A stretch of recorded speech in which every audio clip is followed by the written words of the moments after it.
Sawa, karibuni katika show yetu siku ya leo. Karibuni, I'm waiting for you.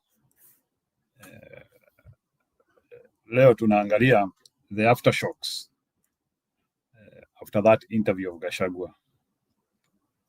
So tunajiuliza, how did the people react? How did the government react?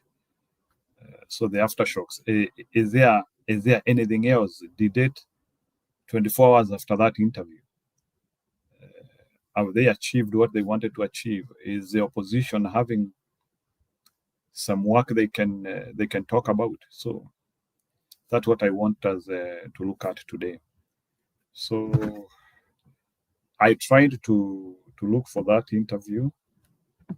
I wanted to see how far it's gone, because you can do some few analysis here and there, and you can actually tell yourself if these people were able to galvanize people the way they needed to. Yeah, so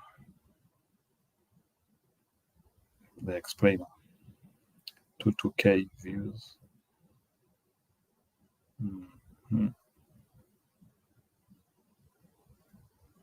The full interview from Citizen. Nani memeangalia? Okay, acha nione hiyo iko 27K views. The explainer, part 2. So from Citizen, so part 1, 44 minutes, is having 284,000 views. That is from yeah.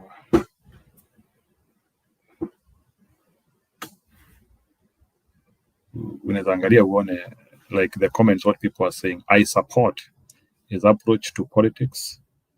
Clarity begins at home. This interview gave Rigathi more wisdom. This is how you see Rigathi, welcome to my home in Karen. Yeah, for the translation I was in the DP, and I'm still doing fine. I love how I totally agree with Right G. Okwara should admit media fuels tribalism. The interview is more tribal drama than real issues. Yvonne, you can't eat the cake and have it.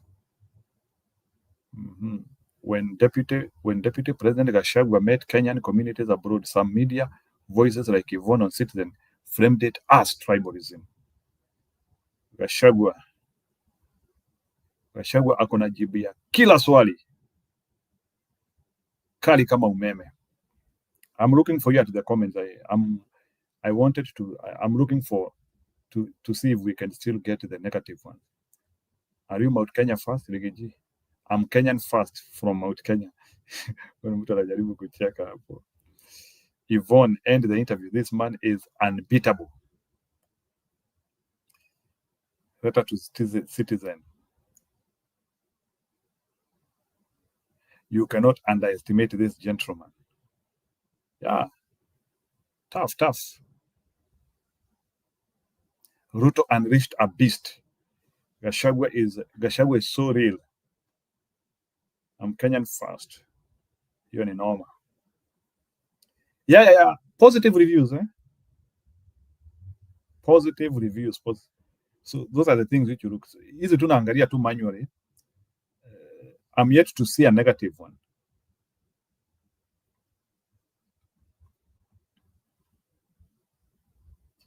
Yeah. So that is what is happening. Okay. Nangojea muingie studio tuendelee. So ukiingia kwa studio kwa yake. So those are the reviews I was looking at it. So that was one of the major interview which was done yesterday in Kenya. And I think Gachagua was clearer than ever.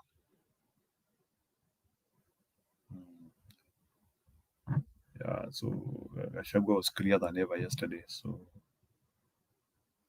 that is what happened.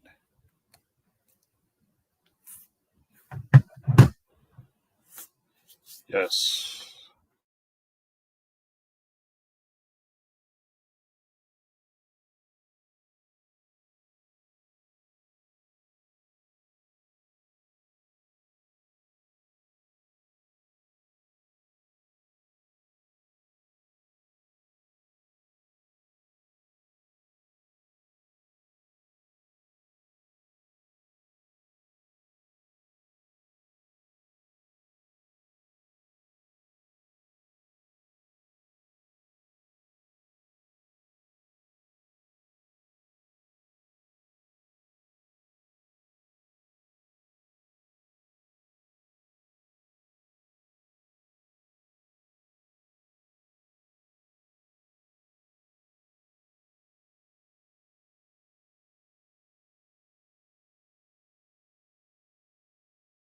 So that is what is happening in the streets.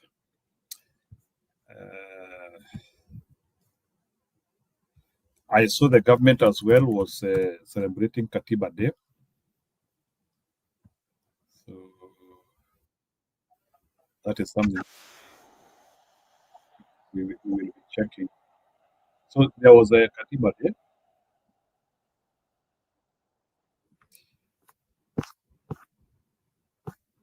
So there is a Katiba Day. So I don't know what.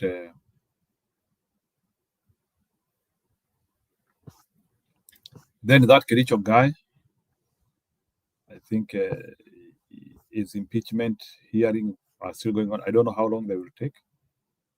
I don't think if they will survive that.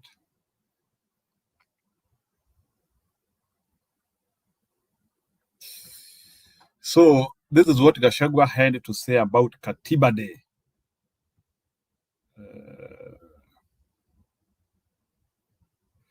Na kuna watu wamepewa zile ma present za rais sijui elder. Watu wengine wamepewa corrupt kweli.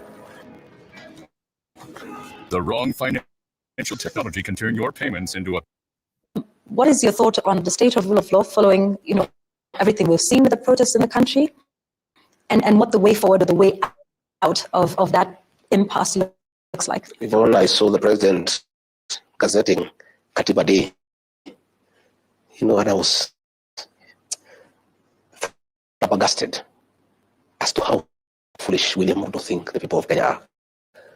Katiba Day. He has violated the constitution from the first chapter to the last one. Freedoms in the Bill of Rights have been taken away from the people of Kenya.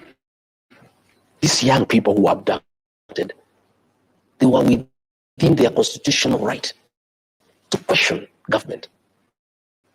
Yet, and I have said many times, when the Gen Z started becoming very vocal, the president authorized the formation of a killer squad of 101 officers from the administration police who are seconded to the National Intelligence Service and given very high skilled training in abductions, killings, and cover-up.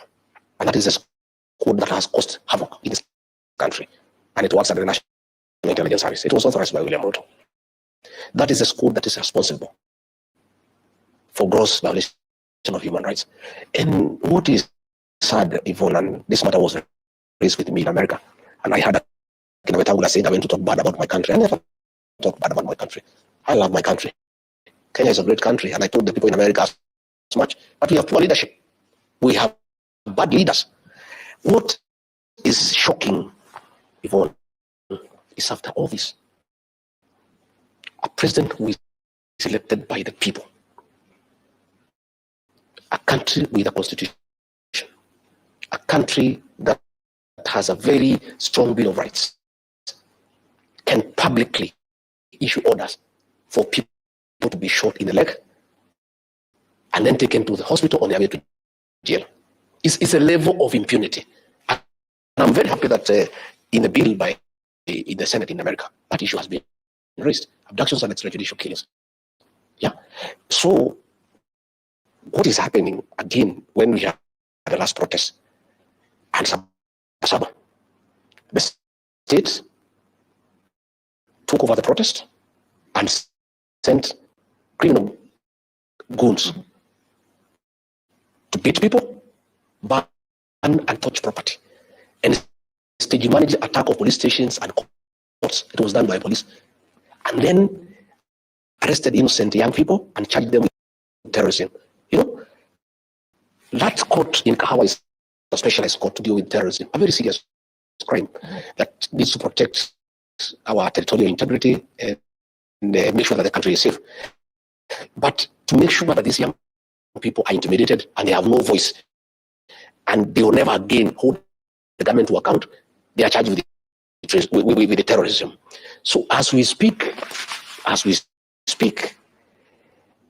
we are at the lowest in terms of violation of human rights. And that's where the Americans are having a great problem with us. And we have never reached where we are. And the situation is coming from bad to us. Yeah, so that was one of the kicker from Gachagua on Katiba Day. You are playing 2 times speed. Okay. I will have to check with another video, Bwana Alex. But that was an excellent point. So ile kitu imenishangaza nimeona ni kuna watu wamepewa presents. Wacha niwaoneshe wale watu, wale magavana wamepewa hizi maelda ama mnazitaje?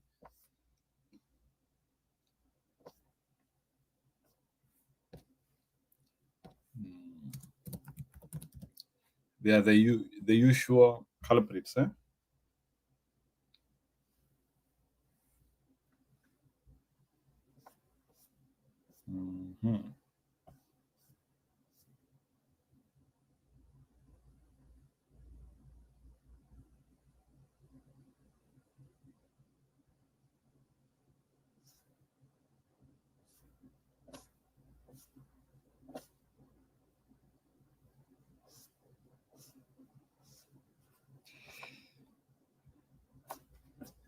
It's like I'm not seeing that list.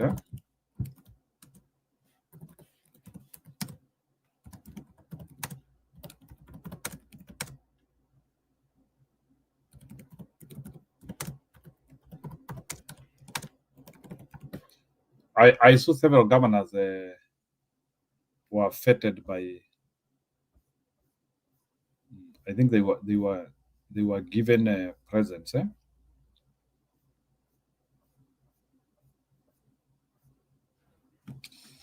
Maybe it is somewhere in my Facebook. Nilikuwa nimeona. I wanted to show that. But there are some people.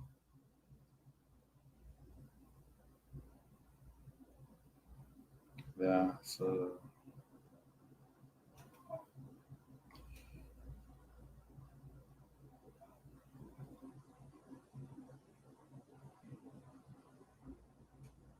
anyway,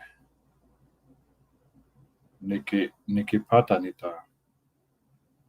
nitaonesha, but that's what is happening. Kuna watu wamepewa hiyo elder of the burning spear, ama mnaitangaji. There are several governors. I have seen Wanga.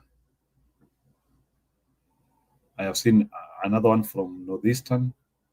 Sakaja, I've also seen him. So those are some of the people who have been given presents. I wanted to see that if I could.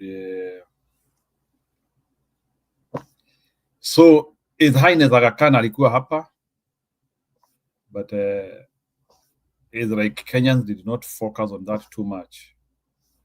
So yes, Aga Khan alikuwa hapa.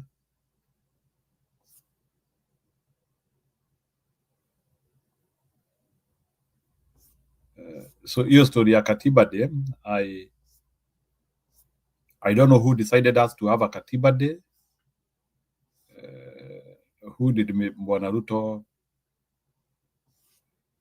consort for that?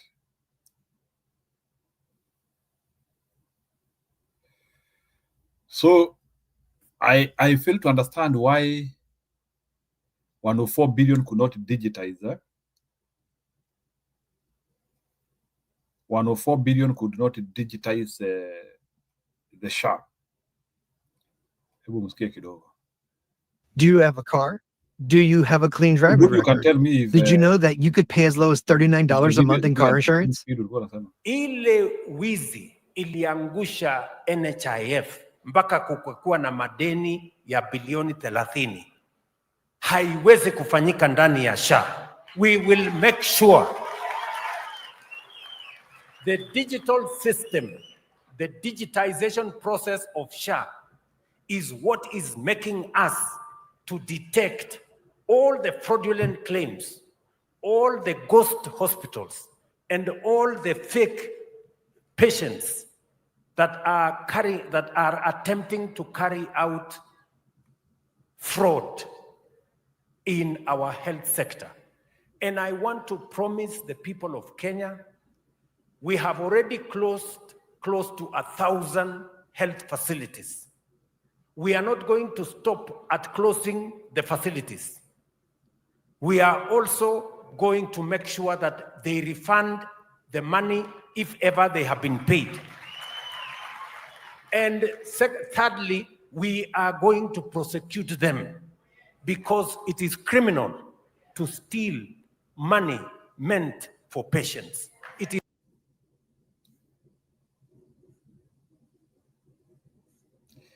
Yeah, so Budi, don't worry about that. Yeah, I'll be here for my 1 hour and then I go away.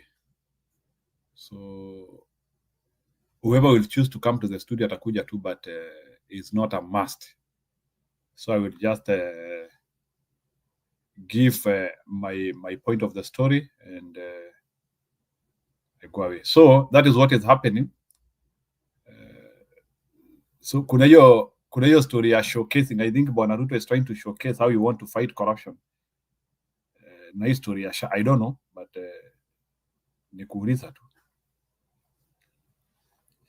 But many people have faulted Katiba Day. I don't know, like maybe especially civil rights movement.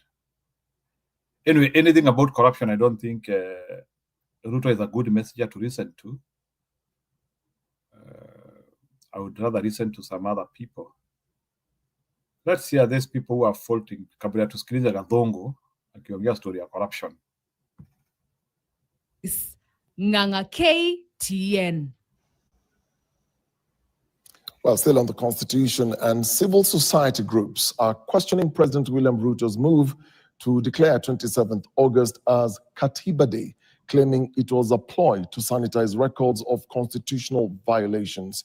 In an event held in Nairobi and endorsed by 21 civil society groups, the office of the president was accused of holding back the full implementation of the 2010 Constitution. Esther Diana reports.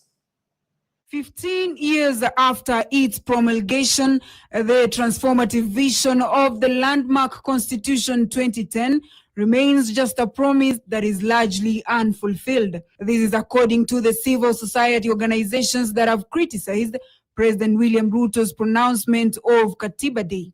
President William Ruto's declaration of Katiba Day appears less about the honoring the Constitution and more about sanitizing a record of consistent, grave, and systemic violation.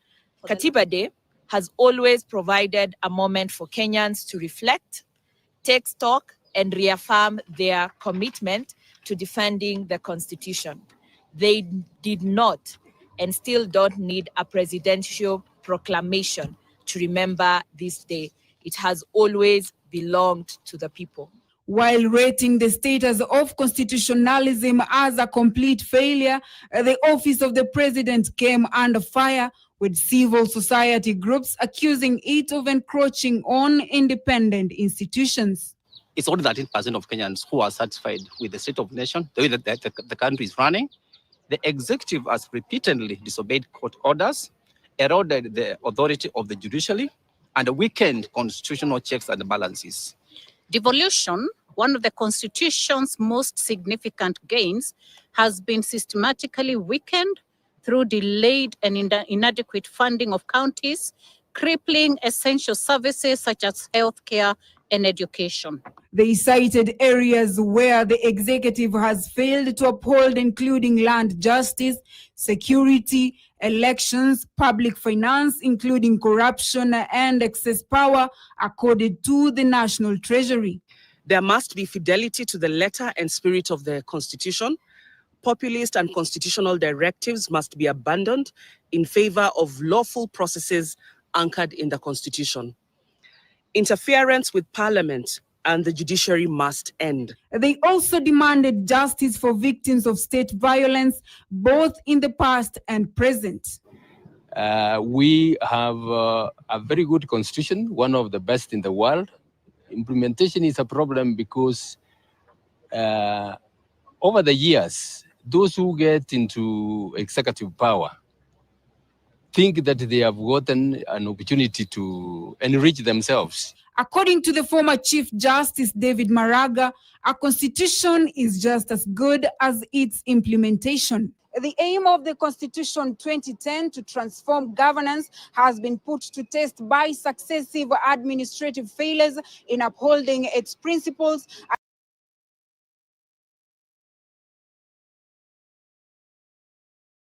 Okay, maybe we can audit that statement where Maraga is saying that we have one of the best constitutions in the world.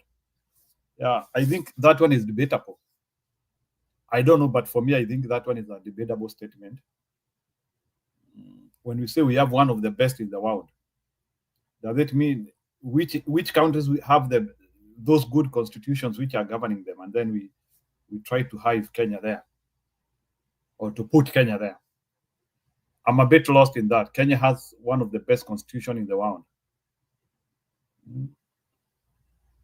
I don't know, but Kenyans have died. There are so many things which have happened. Kenya has one of the best constitutions in the world. Your statement ningetaka mtu anielezee zaidi. One of the best. So which are those countries which have the best constitution? Budi namuona ako hapa. So nisalimia wala mfika. There is something Wairimu amesema, ningetaka kuisoma. It looks very relevant. Wairimu is saying, WSR is just creating content for its American and international audience. Is new robust. Ni kama Ruto amepata robust mpya. Mr. C. Tlujilo will have a catalog to share with the Congress. So kumbe wanaajiringi marobist wao wa kuwafikisha into the table of who is who.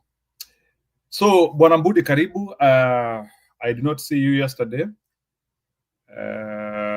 Yesterday we had an interview from Gachagua, so you can give us your thoughts about that. You can also give us your thoughts about Katiba Day, and you can also give us your thoughts about, do you think Gachagua kept his momentum, or what next after this interview, which was a bit corrosive when you put Okwara there? So many things were able to come out. Maybe you can react to what happened yesterday and Katiba Day. Na nimesalimia Gladwell, nimesalimia BT Rongo, Wairimu, and all the others who have joined us. Thank you. Mbudi, go ahead. Sijui kama uko kazi ama you are at a place where you can talk for time. Nashangaa leo nataka kuwa na monologue. Acha nikusalimu. Maneno nakujanga sijui ni my 1 hour. I don't know, when did you start having your 1 hour? It's our time, bro. So, fika station, fungulia watu. Maneno ya my 1 hour. Kama umekuja kutusomea. Wacha. Now Kenyans to give their divergent views. That's why this is our home. Katiba Day is just a mockery. And it's a diversion from a real issue, corruption, real issue, what he wants to do, more especially in terms of change of leadership in preparation to 2027 election. You could see the tension, despite the fact that those men put a bold face and the eloquency and all that, but the body language will tell you that scheme to take Wetangula is ripe and it is ready. You foresaw what Otienda Molo was actually saying, a written script on how the lower house and the higher house, fighting had degenerated the actual mandate of the Senate. And you could see that it was a concerted effort to actually bring commotion within or a debate that is more intense, so that within that debate they could have a fertile ground to remove Wetangula. You could read between the lines. The most important thing that was said today was by Otienda Molo, of all things, many things were said.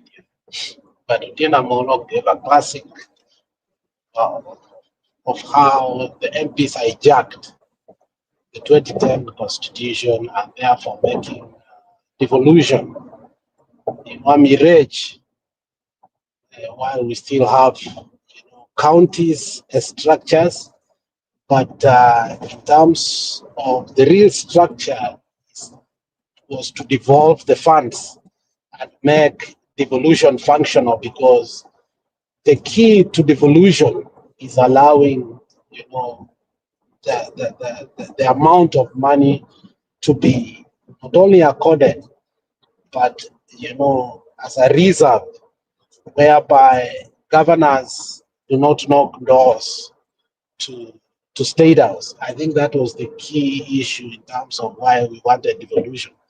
But Ruto did not touch on it. So this Katiba Day is just a diversion of Raila Ruto path to 2027 taking over.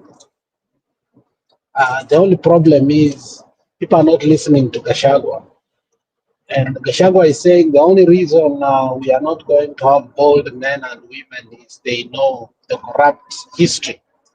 Gachagua is on the record saying that everybody has a file and nobody has come out, unlike Ruto, who came out and said the MPs are corrupt and you saw people backing. But when Gachagua spoke about Ruto has a file for everybody of the money they have received and how they must pay in kind, nobody has come to, it's amazing that nobody has come to to refute. In short, Gachagua was saying, it is true these members of parliament are very corrupt, but the thing is that it's on the record. And he gave classic examples of members of parliament who have been ordered to the courts, and except those who are in the Rift Valley who are, who understand that their seats are safe, the rest don't know when to go. So if you look at what Gachagua was saying was critical. Ona Kwara, I think, did a good job.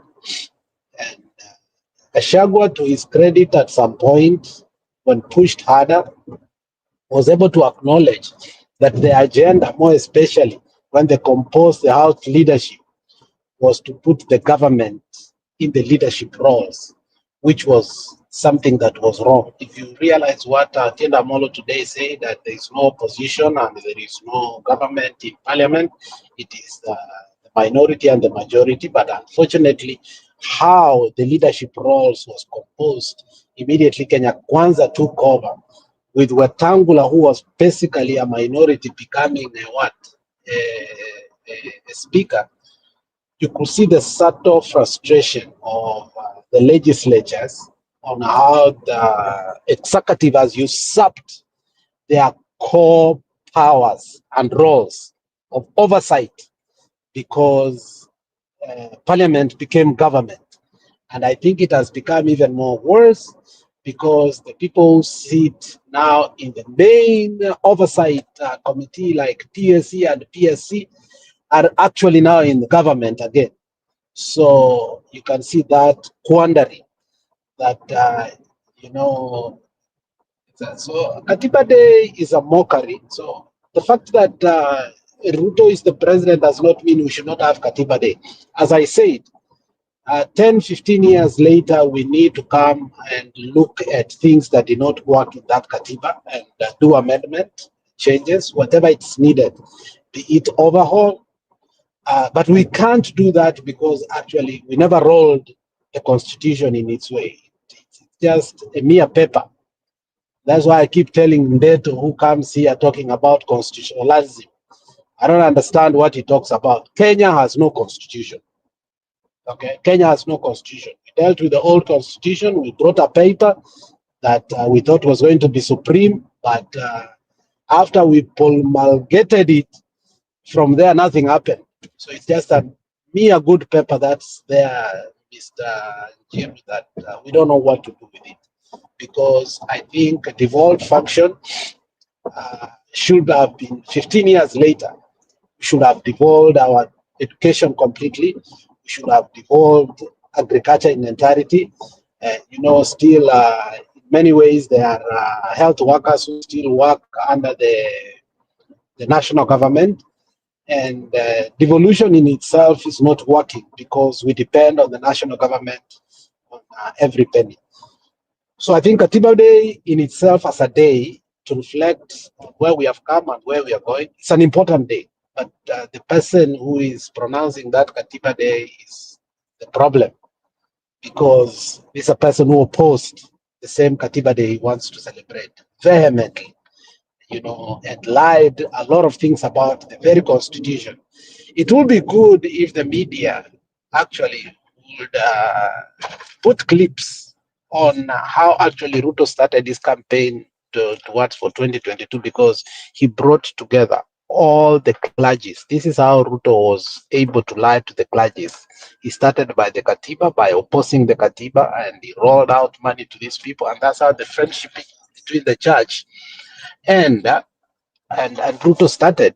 So in retrospect, for me, Katiba Day is a day for Ruto, and if it's celebrated, it's being pronounced by Ruto, he should just celebrate his bromance with people like Ole Sapit, because that's how their relationship started, when they started lying that this constitution, APCD, that's how their romance started until it climaxed to bombers of Kenya and to how he was inaugurated. So, but the day itself is good, Mr. Njiru, because we need to reflect and ask ourselves, do we really have a constitution? The answer is no. And if we did have a constitution, had we rolled out this constitution to the fullest, where would we be as a country? And how different Kenya could have been economically, more especially, in terms of healthcare, education, agriculture, so on and so forth. And I think that is what we need to reflect on. And because we never rolled it out, there's no reflection. We can't reflect on that because we know we have been stagnant from day one. Ukisikia Orenga anasema two people are going to state out for development. I mean, we wonder, it's a complete opposite of what the Constitution actually was meant to do. Gachagua should change strategy. He's still doing a good job. I think he still holds the most single important voice in Kenya, but I think he should now change strategy as far as I'm concerned. The problem with the Kenyan electorate, they like new things. I don't know. I think we are fast consumers of news. Let me use Ruto's word. Ruto said he's a raw consumer of intelligence. And unfortunately, that is what Kenyans are. They are raw consumers of news, and very important news in a very few days becomes history, unfortunately. But whatever Gachagua is trying to say and put out here is critical. I saw this man, Lee McQueen, for the first time. I don't think I will ever listen to this man. He says that Gachagua said nothing yesterday, and I think he should stop talking anymore because he's a dead horse. I was like, really? Did he even listen to what Gachagua said? And but if you look in the entirety of... Don't you think Lee McQueen is saying that because maybe he has aligned himself elsewhere? I think, it's now evident there are a lot of things that are happening behind that I think are going to be an avalanche, and they are going to bombard us to the climax. People are being paid in full, and I don't blame the young man. Njiru, even me, if I was to start a YouTube channel to propagate for a few days Nanilipwe, I will not lie to you with the dry spell ambayo watu wako nayo na pesa in Kenya. I think you can be enticed or seduced to that kind of money. If you look at how this money people are eager to give out, this empowerment issues, so on and so forth, people putting money in sacks, but they don't know who to give it to. I think Lee McQueen, hana shida, let him get the money, but I think where he goes wrong, as you get the money, you have to have a caveat of what you say. Don't just blatantly say that Gachagua said nothing. I mean, honestly, then why would Van Okwara, a seasoned politician, not an opinionated journalist, an opinion shaper of that country, the explainer is not a small platform. Why would this woman spend 1 hour with Gachagua more so if Gachagua said nothing? I mean, there's a lot of things Gachagua gave light to, more newer than before and even more in-depth. I usually say more surgical. So, but I'm afraid that people are going to listen to people like Lee McQueen and think that Gachagua ABCD, but Gachagua needs now to reinvent himself over and over and over. You know, he should have a new smile and a new style every time, because unfortunately how the politics of Kenya is structured, it's not static, it's so dynamic. What is there today, tomorrow is not there. If you look at what happened during our wins to Harambee Stars, people started chanting two-term, and I was laughing. And these are people who actually are suffering more than ever.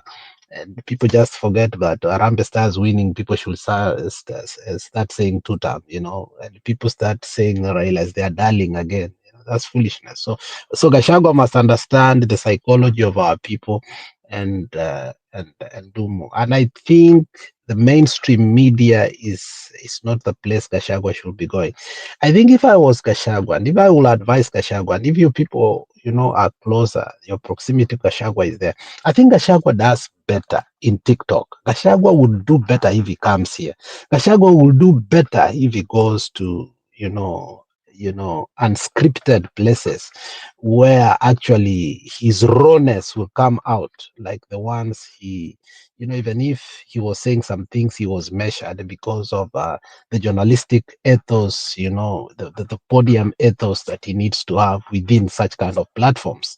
But I think he's more raw when he's in TikTok and other areas. And because the good thing about TikTok and other media, social media platform or Twitter is that the mainstream media will now propagate what they need to excavate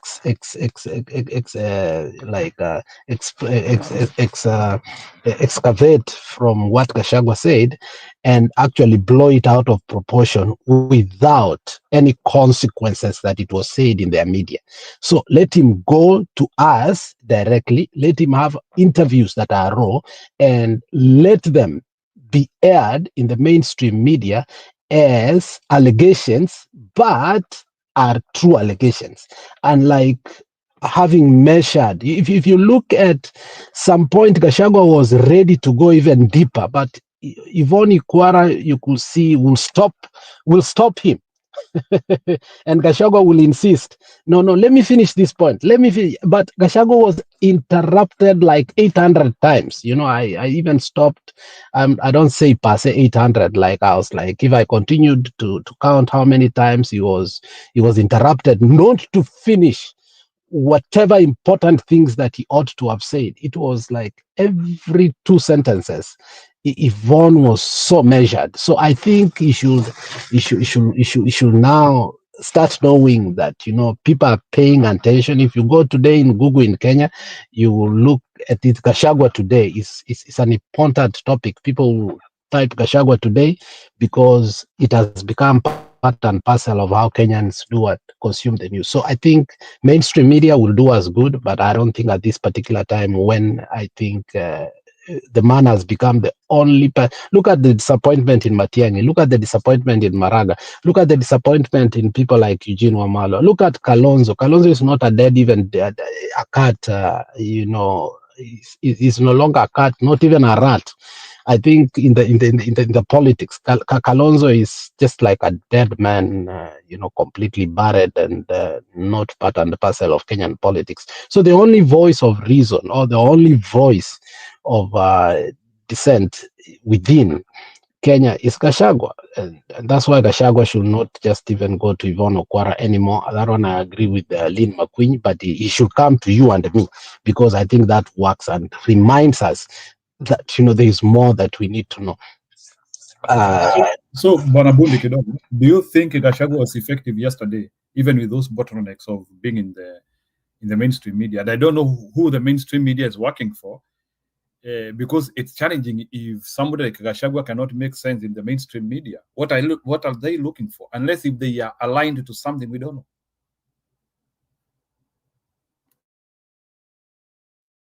The thing, I don't know if you know how it's called 5-star channels operate. They operate under Bring the voice up, of laws that if you violate one law, the money you are given for advertisements, you have to pay it back to the government with an interest, and therefore it's sort of their pre-censored before even the ABCD. So did Gachagua?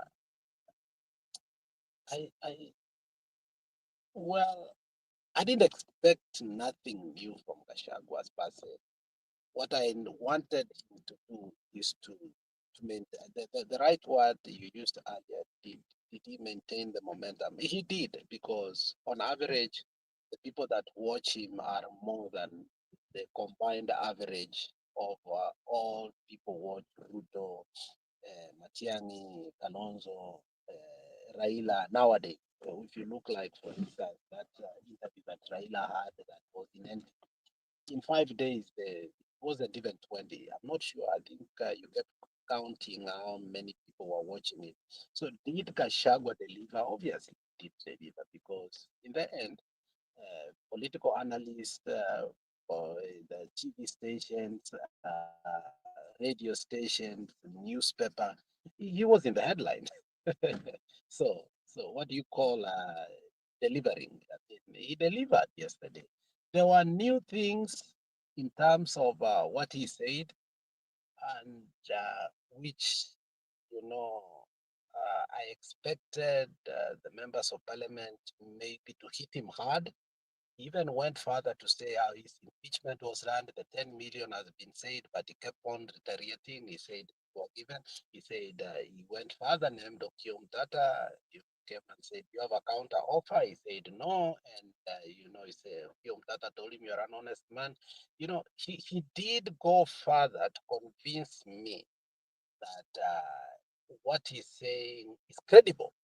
And what I was waiting is for the House to respond the way it responded to Ruto. Nobody so far until now has responded. So I think, to me, as person and a consumer of raw politics, Gachagua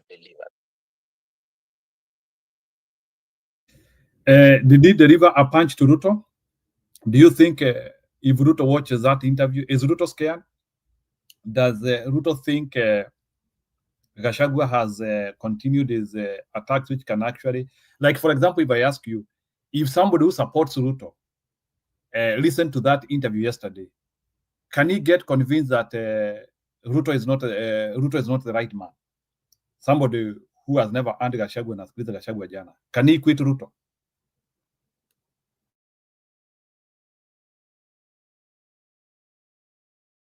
Budi, that's your question. Kabla tupate Madam Juria. Are you there? I lost my mic. Can you repeat that? I was asking you, somebody who supports Ruto, and he happened to listen to Gachagua yesterday. Do you think that man can be convinced to quit Ruto? I am not sure if they will or they will not. But in the event of the debate about corruption, if somebody was to be open-minded without a preconceived mindset, and they want to judge based on the honesty or based on the words that are coming out of a man, sometimes I watch politicians where, they lie without blinking, or they say the truth without blinking their eyes. If somebody wanted to look straight in the face of Gachagua, for instance, when Gachagua was answering the issue of the Jina Kenya iliharibiwa na Gachagua out of the country, Gachagua was very keen to say, look, Jubaland is occupying Mandera half, and the forces of Kenya are doing basically nothing. The people in Mandera have been suffering, and there are basic things that, including security, they cannot be guaranteed. So if I was from Mandera, I would really listen and say, look, isn't it the truth, honestly? Are we even occupied within our own county, and we give allegiance to the pledge of this country, whereas other forces? So I think it depends where you're coming from. So the people that have not been listening to him, and he touched the core issues that were affecting, for instance, that's the main thing I asked myself. If I was a Somali and a person from Mandera, and Gachagua said this, instead of people saying, oh, Gachagua is saying the people of Mandera are terrorists, did he convince me as a Somali and a Muslim that those were diversionary tactics, whereas honestly, the reality is this? So if I was to be a Somali and a Muslim, and I hear what Gachagua said, obviously I'll be convinced if my head is okay. I think he gave a very good answer. So I will go on and on to give specifics of what he answered, and depending on different areas, because I think sometimes we don't know how to single out things, but there were key things. If, for instance, the by-elections that are coming, Gachagua real touch, for instance, akasema one of his person in DCP is a leading when it comes to that by election that is coming. I think it's in November, whichever date is coming. So part of the trick or the narrative is to destroy the credibility by causing a wedge between him and the Muslims and the Somali community. He went further to say these are the people you can have and do business with, and without even giving your own collateral, because they are very trustable, which is true. I've done business with Somali people, not lately, but long time ago, and I can tell you, Gachagua was saying the truth. And he even went further to say one of the members of parliament is elected in a predominantly Kikuyu area in Laikipia, and yet they are not even 30% of that ethnic there, and therefore people should not cause a wedge between this and this. So if you are open-minded, and I think that is the word in bold, italic, and underlined, if you're open-minded and truly you want to learn and be able to understand where is Gachagua coming from, I think he will convince you without ado. But if you come with preconceived ideas, I think it's difficult, because the problem with Gachagua sometimes is so abrasive. Ako kama we Njiru, he doesn't know how to sugarcoat. Ajui kupaka mkate peanut butter. Unajua peanut butter unaipembeleza. Unaelewa? Si kama Blue Band. Blue Band you can just spread it the way you want. But peanut butter ukiforce mkate inararuka. So Gachagua shida yake ni ile anasema ukweli na anararua mkate. Unajua? Haya, relax hapo kidogo. I will be bringing you back. Wacha tupate Juria. So Juria, I began with that question. Gachagua did a very explosive interview yesterday. Do you think he was able to build momentum? Can the opposition as a whole benefit from that? And do you think that is enough momentum we need as we approach 2027, or we whatever we want to do? Do you think the stage was set? Did you enjoy the interview? Like, you can react to that, and then you can also react to Katiba Day. Ni kama mmepewa siku ya relax Kenya, Katiba Day. Go ahead.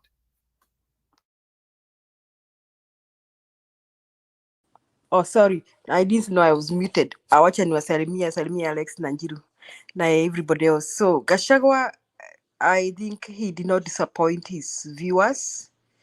And I think the viewership was very high. I didn't watch the whole interview, but I've managed to get clips here and there. Like, people are taking snapshots of the statements he made at a Citizen mefanya hivyo. And they were very scathing to this government, Ruto's government. In fact, Ruto himself, and courageous. Gachagua did not mince his word. and he didn't disappoint. He did not disappoint. The person who disappointed was Yvonne. She's called Yvonne. I've seen a lot of comments in the social media right now, and people seem to be of the view that Yvonne had been bought or something. But I may not say Yvonne had been bought. I think we know who Citizen belongs to who. So I guess we expect Citizen to manage their presenters in such a manner. So, Julia, do you want to say that Yvonne Okwara had been given some script notes? Yes, follow? yes, because he kept stopping Gachagua. Hakutaka aende. Hata kama- Especially on the tribalism issues. Yes, alafu alimharass. How can Gachagua contained his school when Yvonne said that media people have been contacting us this morning asking us that why we bring a tribalist.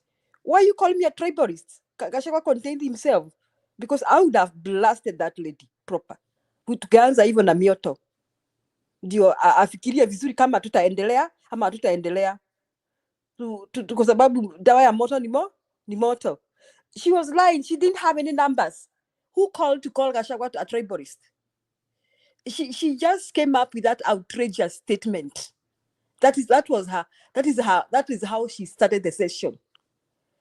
So I kind of admired Gachagua. He kept his cool. I think he's learning a lot that we also need to learn. Of course, hatujafikia kama Gachagua, so that is why we may not keep our cool like he kept.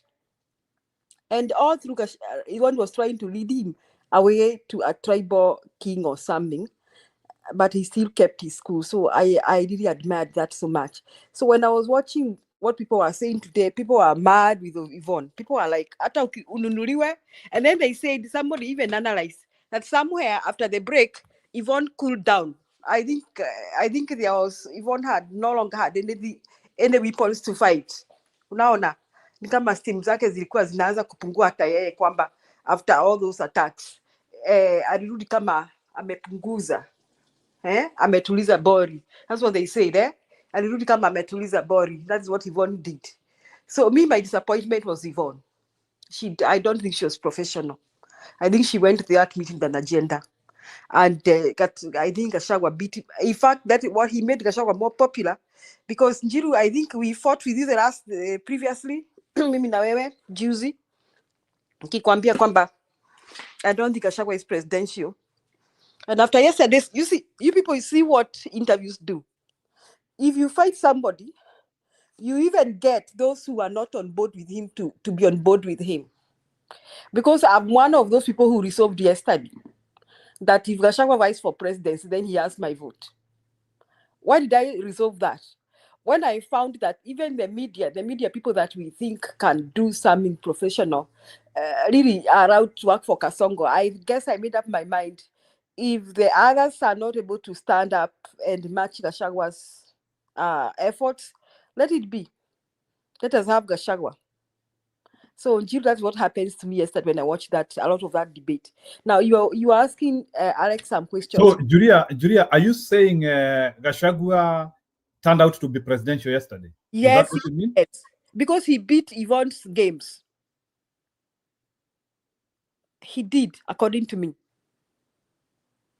and he did not overreact.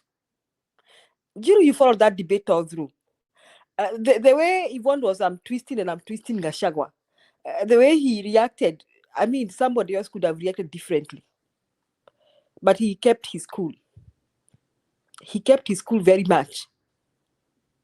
I admired that. So, for me, he didn't disappoint me at all. Okay, let me add something there.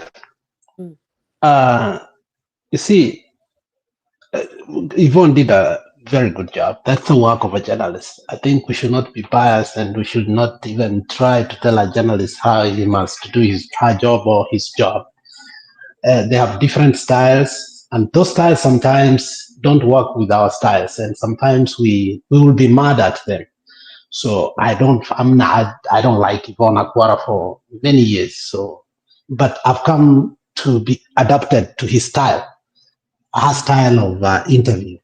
Even like Jeff Koinange, for me, is a very petty when it comes to interviewing. So I don't see them at debate sometimes, because if you compare him with people in Spice FM, sometimes you realize Jeff akona mchezo.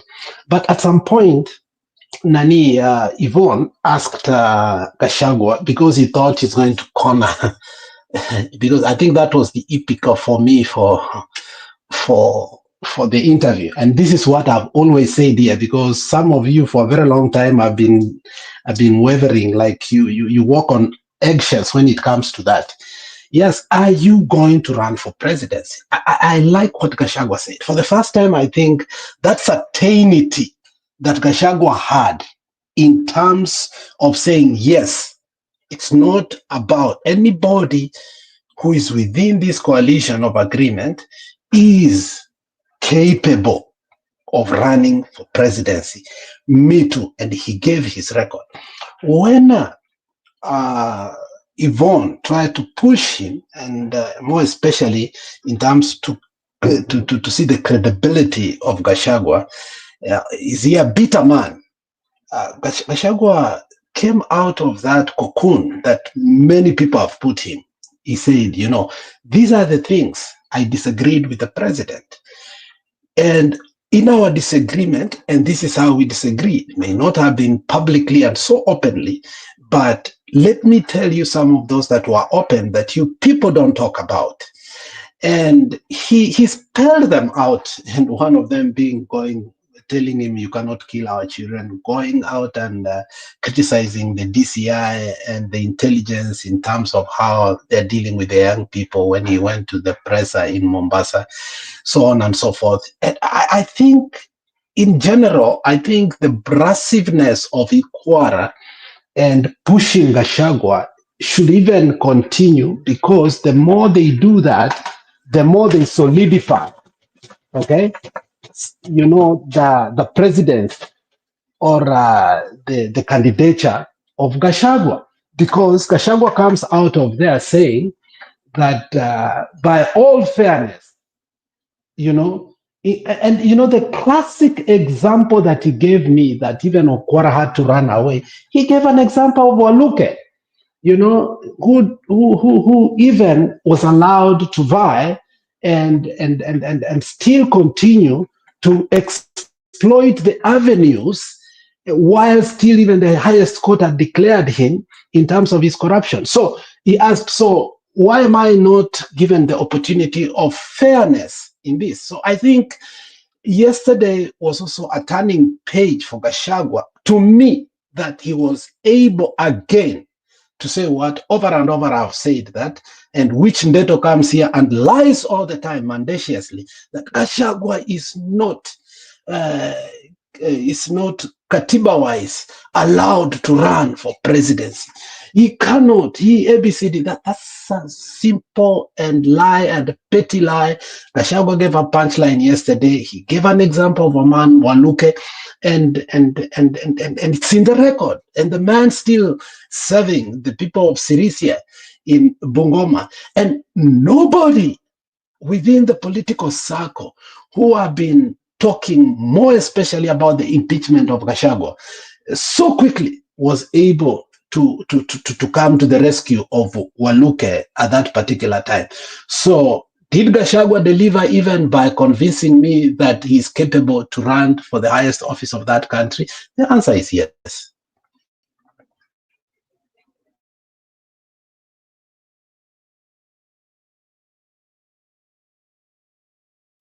Okay, Julia, go ahead. You can finish your point. Huh?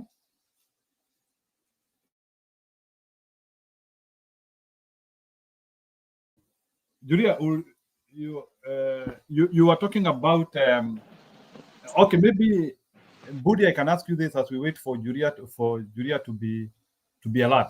So Budi, let me ask you a question. According to you, do you think Gachagua, because it's an issue which came here the other day, people are saying Gachagua is not presidential, he does not compose himself well. There are other people who their acceptability would be more better. So can you discuss for me, do you think Gachagua as a presidential candidate is marketable? Because that is something which we have been trying to fight here all the time, like people saying that Gachagua is not acceptable. Do you think Gachagua, somebody in Migori, somebody in Iten, and there is Gachagua a presidential candidate. Can he accept that? Okay, Jiru, may I finish what I was saying? Then I don't know whether you're asking me nilikuwa nimetoka kidogo. So like what Alex is saying, Yvonne brought out Gachagua that beat her at her game. She did that. He beat her at her game. In her second session, she was calm.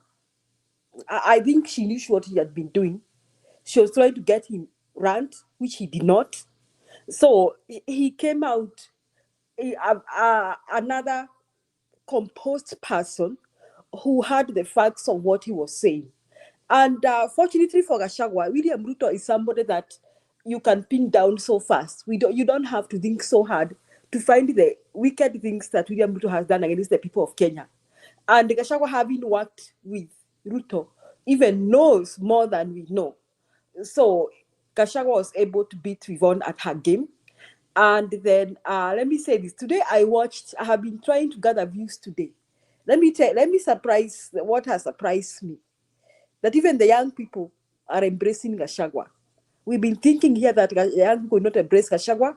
They're embracing Gachagua. In fact, if you look from TikTok to X to YouTube, the common TikTokers and all they are doing is like Gachagua beat them at their game.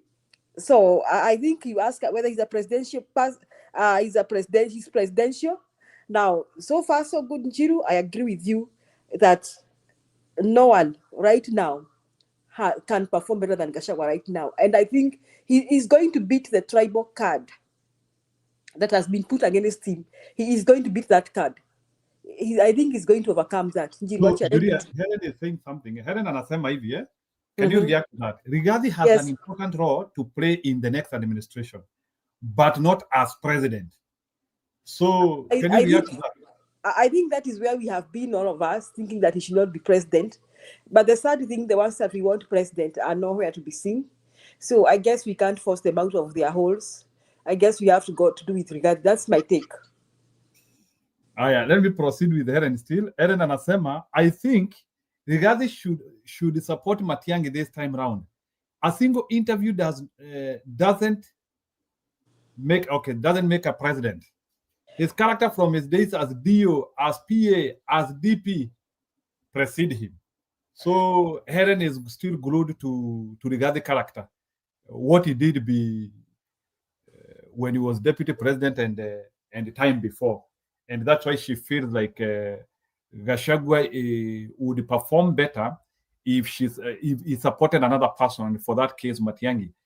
But now the question which I will ask Ellen, when will Matiang'i come out and boldly start harnessing the power of some of these people you want to support him? Because the truth of the matter is, I don't think you can be able to harness this Gachagua energy and you want to play cool. So maybe, Helen, can you help me understand, when will Matiang'i come out and start doing the real political salvos? And I think Njiru, Matiang'i and the others, I think they just let a lot of us down. And we are dealing with William Samoei Ruto, who could even plan to assassinate some of them. So we're not dealing with some election kind of an American kind of an election where we expect statesmen to be vying for presidency. We are dealing with a warlord and a criminal. So Gachagua may not be a warlord, but I think he's giving the warlord head on. Right now, the people of Burkina Faso may not have wanted a military government. Maybe they may have wanted to go for an election and all that.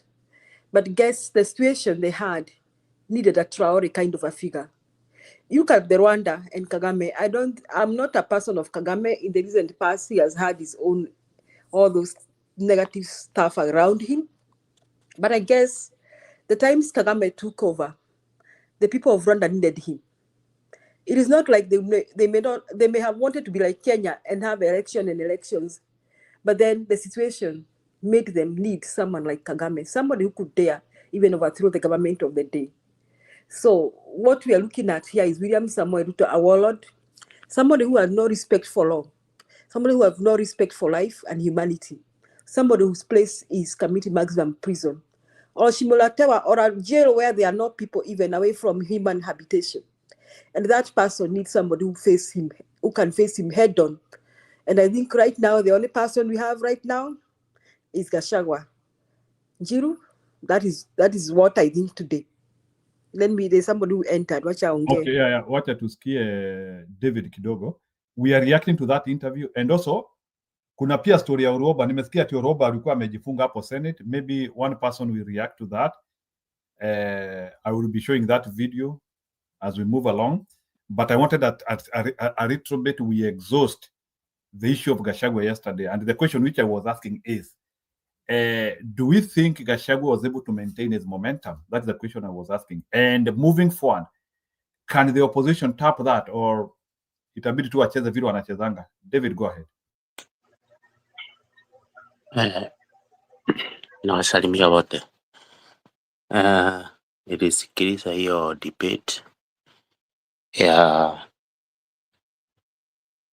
nilisikiliza hiyo interview. Na Gachagua alikuwa very explosive na alikuwa very keen hata kumjibu Yvonne.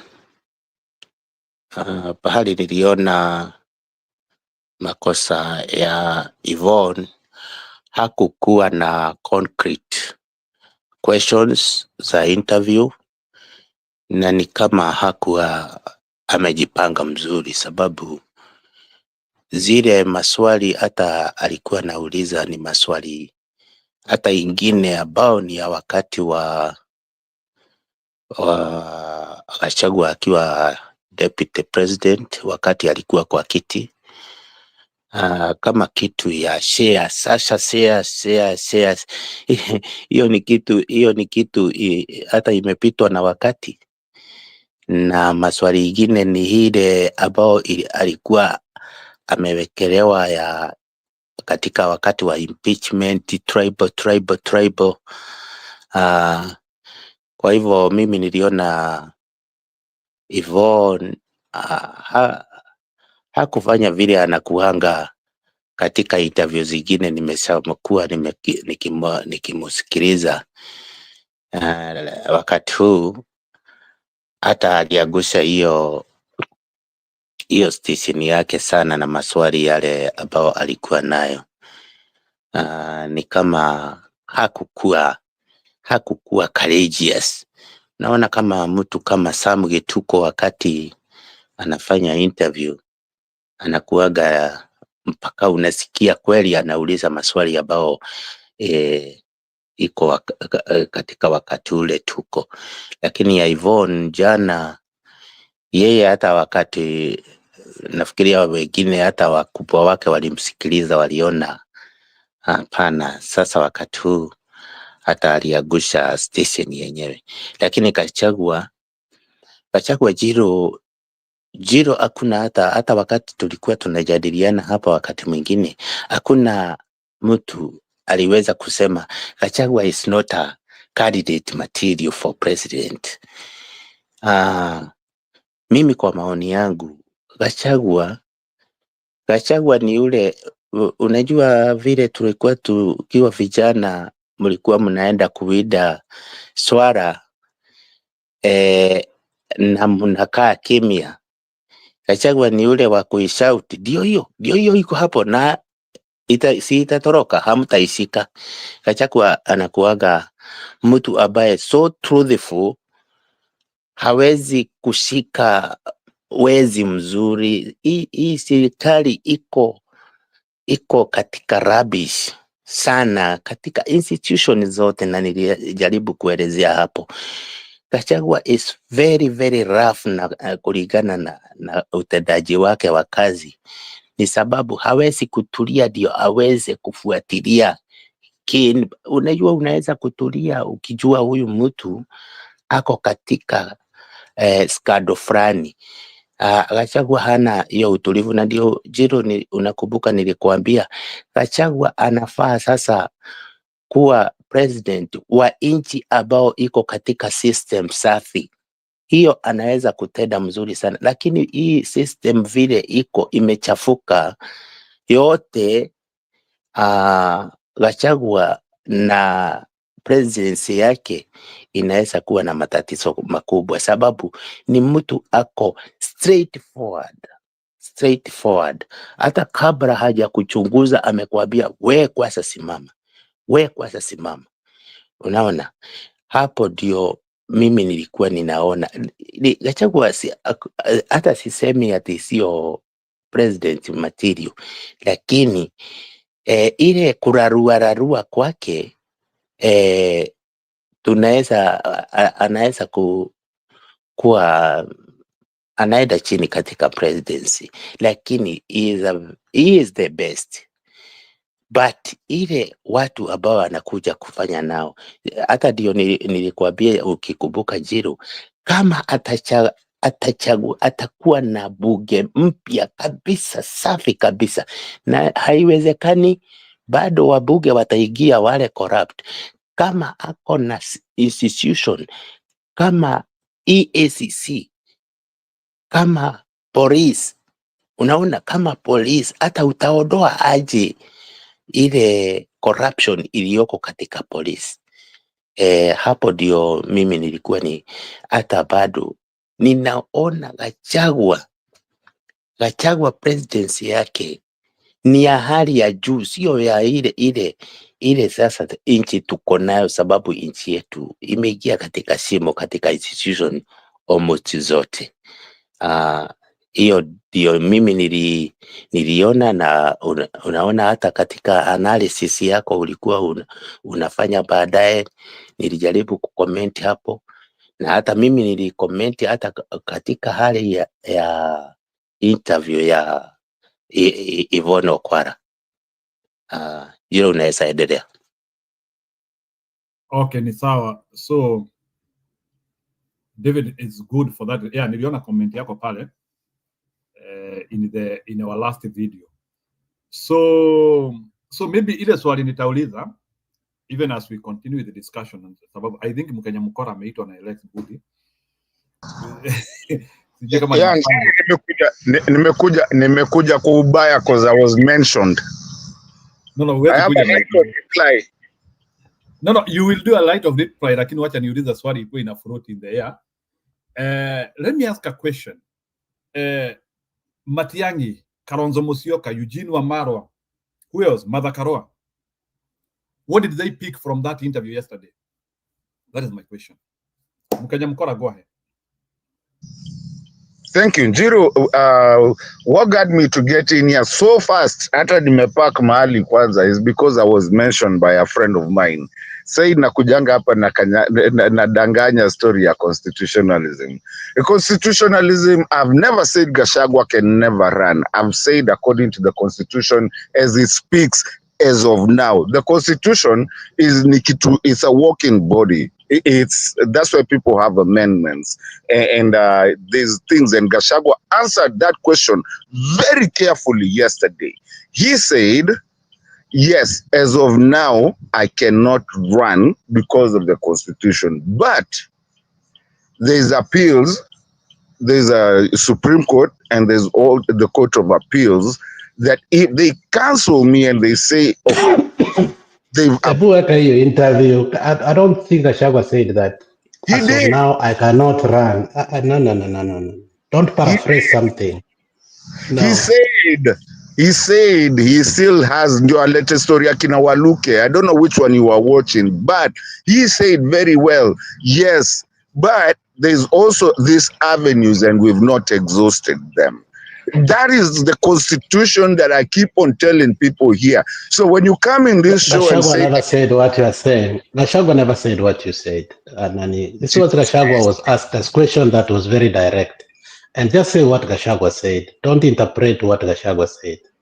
There's a difference between interpretation and saying what he said. Those are two different things. All right, Alex, I'll give it to you. Go back to watch that thing. And maybe you were watching it when you were half asleep. But you should be watching it. I wasn't asleep. I watched that thing, and that's why I came here to help Njiru when he was alone. So I wasn't asleep. Okay, I give it to you. Let's not go back to back and forth. But I've never lied. The thing is that the Constitution Constitution is not something you smell or think or interpret the way you want to interpret. The Constitution is written in a book, and that book is written in with full stops and commas to where anything can, the way it's written. Gachagua, yes, so constitutionally he can't right now, but should the courts come with another thing and say that they've given him whatever, or he wins whatever he is appealing and whatever his court people are trying to do, maybe he might. But again, I think that's tunalegeza constitution yetu on what we do, and that's why these guys are even going against the constitution. People, example of Ruto, they do some things that you go to read the constitution is not there. Is the reason that you're having them fighting with the MPs right now, because now he's exposing them, unfortunately exposing himself. Is the reason that hizi vitu zinafanyika. Now let me just talk about the day, because sasa ya Alex mimi sijaidanganya hapa, nimesema tufuate constitution, because the constitution is actually the covenant of how we're going to live together. Otherwise kila mtu enda ajitengeneze constitution yake na tupatane kwa kiwanja. Now going back to Yvonne Okwara's interview with Gachagua, I feel Yvonne Okwara is getting crucified for no reason. I think she asked the questions that are in everyone's mind. The tough questions, those are the questions that people have been asking. Are you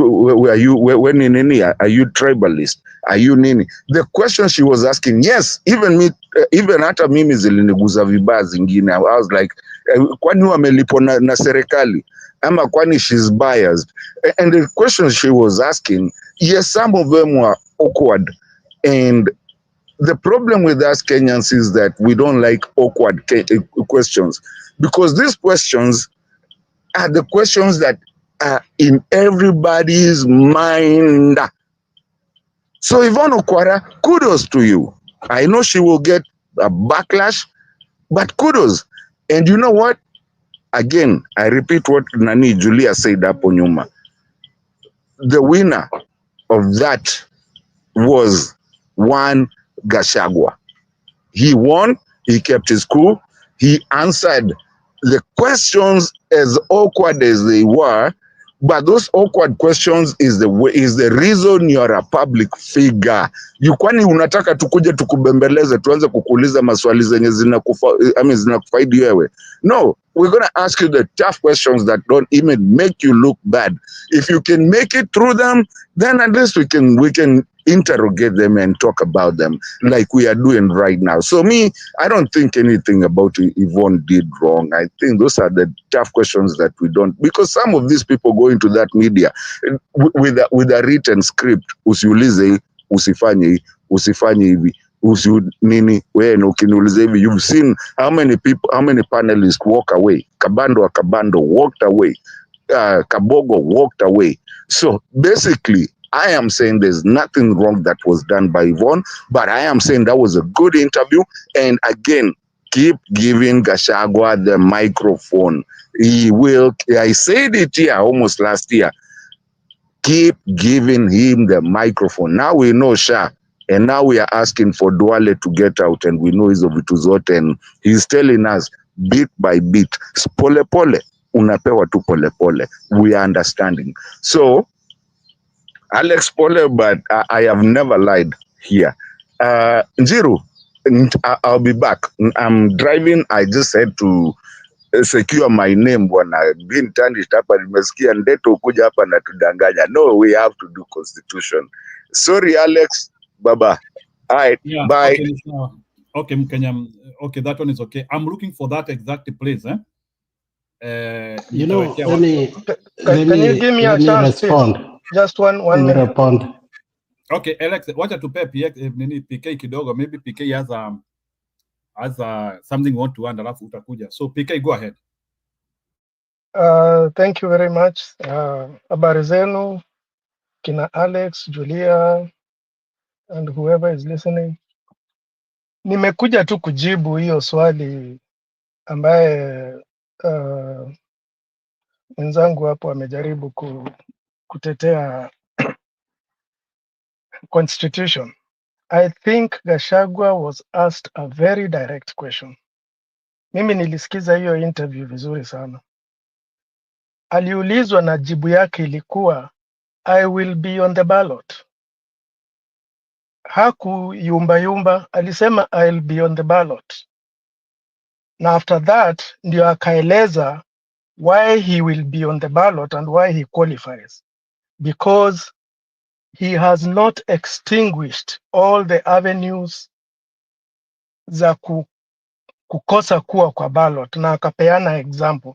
Alianza example ya kwanza on how Ruto and Uhuru would not have qualified, but they were qualified. Na hapo Yvonne, ni kama Yvonne alikuwa na instructions asichafue jina la president, in my view.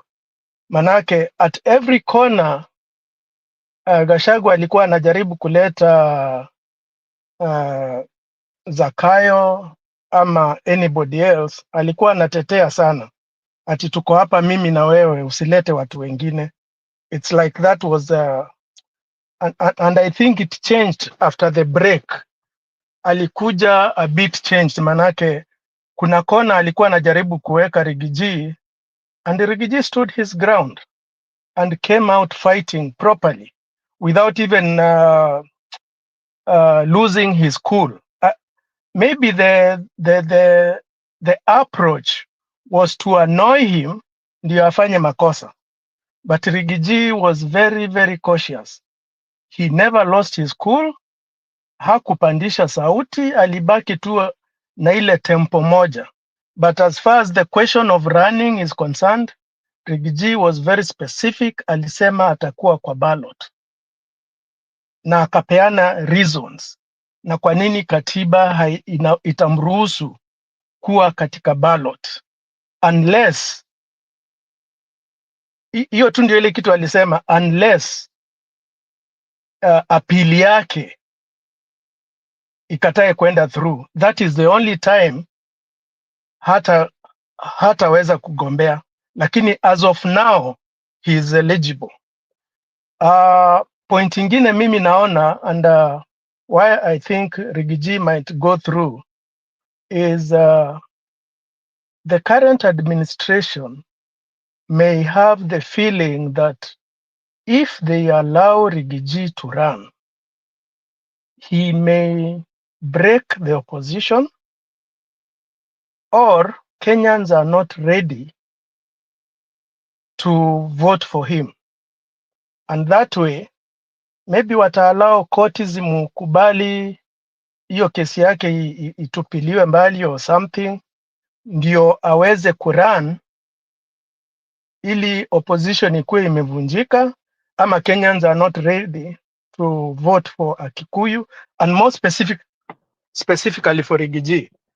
And in my view, if they do that, they'll have made the biggest blunder, because at this time, at this point in time, I think Rigiji is the best candidate in all fronts. Mimi nilikuwa simpendi, but at this time, akipewa hiyo chance na wafikiri ati Kenyans are not ready to embrace him, watashangaa, atapata kura nyingi sana. Asante. Yeah, of course, that is the reality, and that is something I wanted to think well, that where people are saying that if you put Gachagua and Ruto will win, is not truth. Even another person can win against Ruto, so it is not Gachagua himself. But what we are trying to look is the easiest option where you can win. So, you know what is happening is this, when you are working on the same ticket on the same front, munanzianga kukuja hapo, lazima narrative ianzie kukua the same. Because if the narrative is not the same, that's why, like, for example, if you look like in America, most of the time you will see like Republicans have like the same narrative, Democrats want to have the same narrative. So that one does not put a lot of like a lot of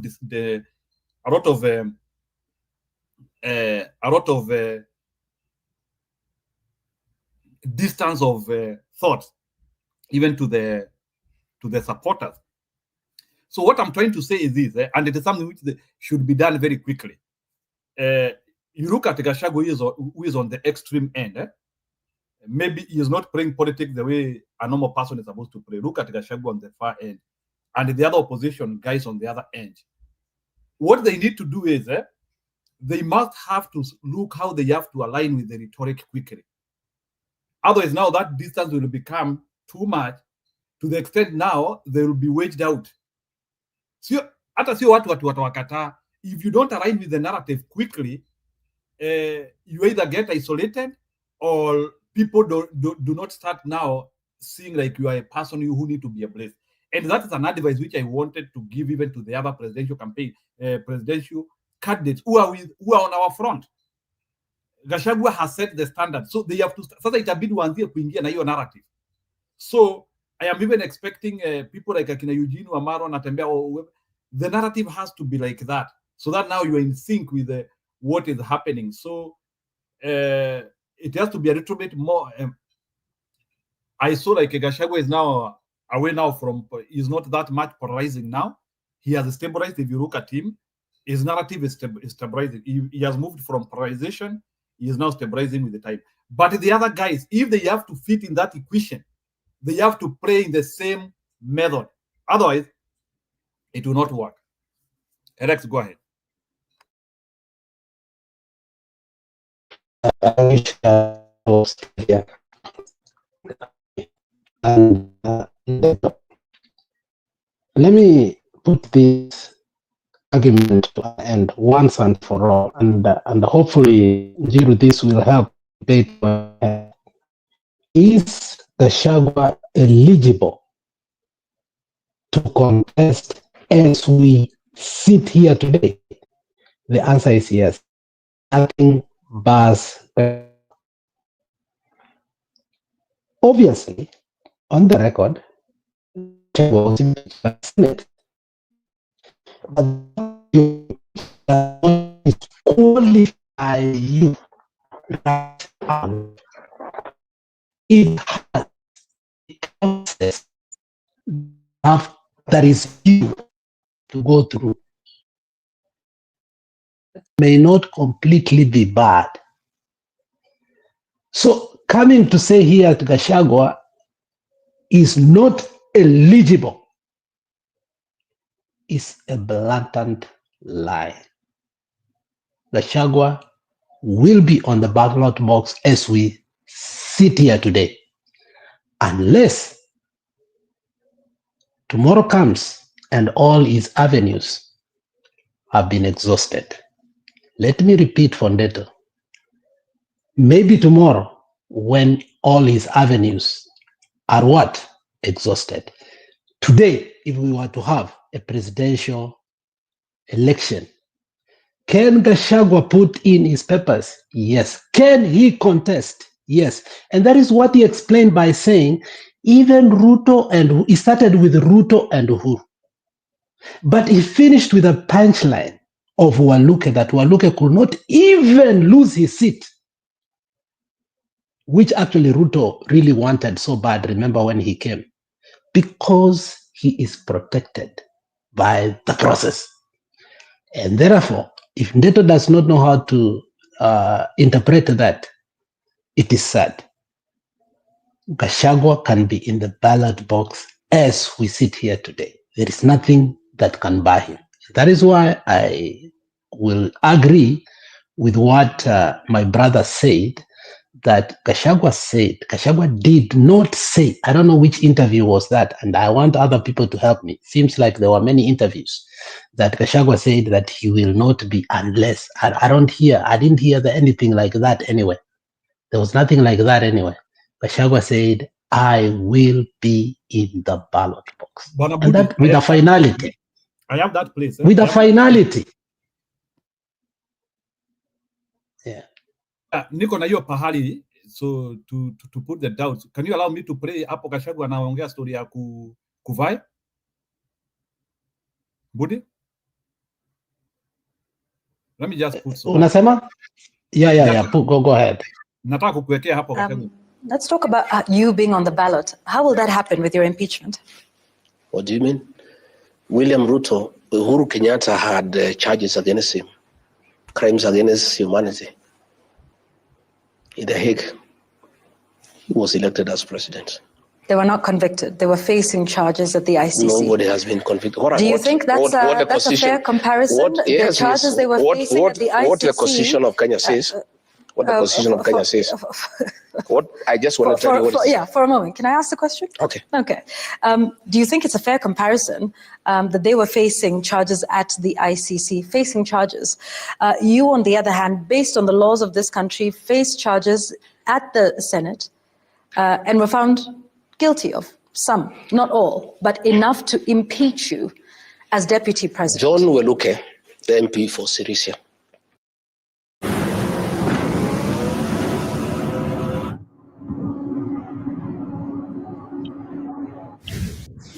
Toa adverts bwana. Was convicted and jailed for 74 years. Okay, before the elections. Okay, he filed an appeal before the High Court. When the elections came, the law is very clear that the Constitution guarantees your right to vie for elective office, even if you have been convicted, if you have not exhausted the remedies available in law.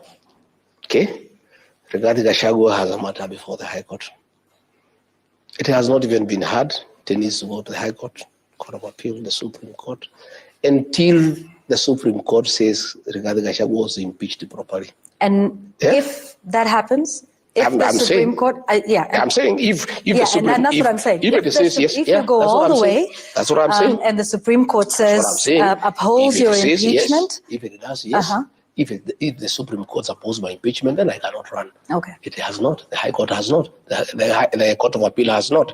Until that has happened, Rigathi Gachagua remains free to vie for office. And I don't want to discuss matters before court, but even the judges would take judicial notice of what is going on and how this guy called Rigiji was impeached. You know, the things are there. I don't want. let's That's leave it what at I'm that saying. because That's what I I'm don't saying. want us to.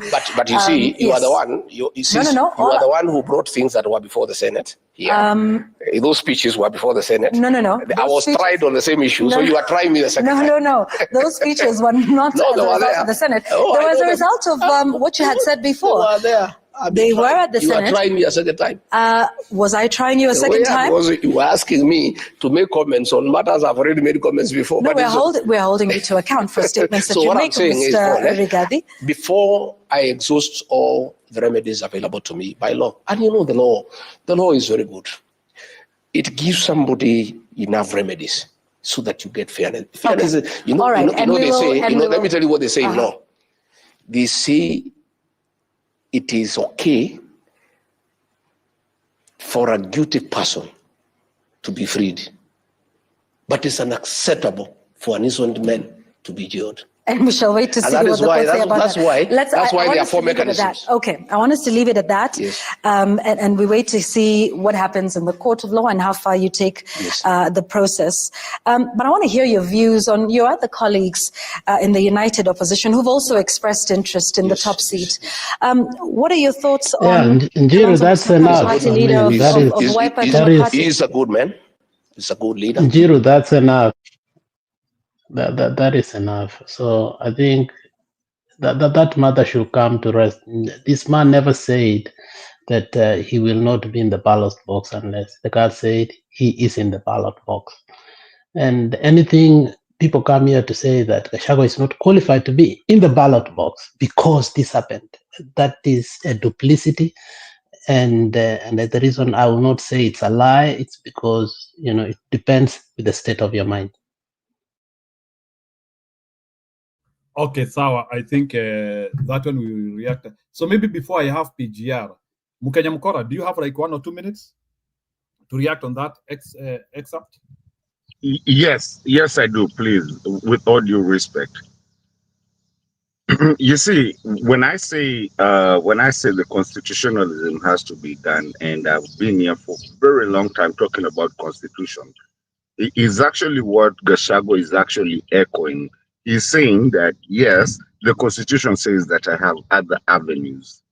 Those other avenues is that's the way he can be. But according to the constitution, if he lets it go right now, if he doesn't follow those constitution avenues that he has and that can, make him viable to be able to run anything, then officially he's not, because there's a constitution that Kenya has to follow everywhere. And that was my main argument of saying we have become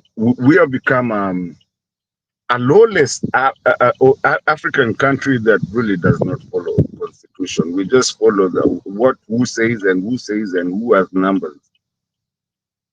The Rutos of the days, the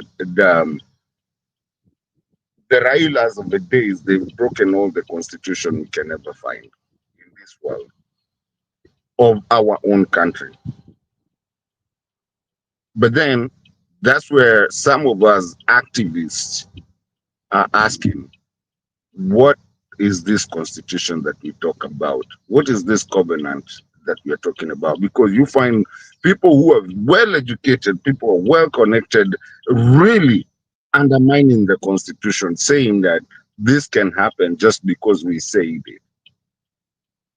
And that is what we've been fighting for, to say that, listen, if this constitution, we're not going to follow it, then let's scrap it. It's the same thing that Spice were talking about yesterday. My friends Kinandu. We are talking about, kama constitution ifuatwi, why do I need it? You can see now the fallout of UDA and UDA and ODM and the MCAs, Sakaja, drama just happening, like everything is just going MPs versus Ruto and everything, because there's no constitution being followed. And that is where we come in and we say we have to follow the constitution. I'm telling you, Mr. Njiru and the people who are watching us, when we have people who can come in this channel and say somebody is lying against the constitution, and this is public participation right here, injected by itself. When we have people who, we have EACC, whatever, the investigation body, that cannot even find out that Shah had gone to Duale's hospital somewhere in I don't know, Marikiti. Forgive me for that language or for what I'm saying. And when you have people, the citizens actually themselves actually investigating and doing the job of what actually the investigative, people should be doing. And then now they come back to start defending themselves. Oh, no. And then they shut down even their website because tumewafikia and we went and exposed everything. That's a banana republic, bana. And that's what I'm trying to say in this channel. I'm trying to say, and I know this is somewhere watu wanasikiza. Njiru, thank you so much. Kila mtu mwenye ako hapa hivi. I'm just saying, when you find the citizens are the ones doing the job of parastatals, doing the job of what when tunawalipa, asking where did you get this money from, and actually exposing it, then what are we doing? Can we just break this thing? Kila mtu akalime nduma yake. I don't care, Machako sisi tutaenda kulima nini mahindi. Hao wengine waenda walime zao kama ni. If anybody is listening to this, just understand what I'm trying to say. Nonsense from the government operative, just because you have an office, it has to be called nonsense. And if it's nonsense, I go back to what Njiru, you remember on our very first channels, I used to say, we don't care about, and we are not really wondering. Na nimejieka sura wakitaka wanikujie. We are not caring about mkubwa, waheshimiwa. We are caring about public servants. What's your job? And we have to make it a very tough affair and an expensive affair to be a public servant. I am just saying. I don't know Njiru nafanya nini huko Juma, but nimejam venye watu wanaangalia vitu lightly. The wrong financial technology can turn your payments into a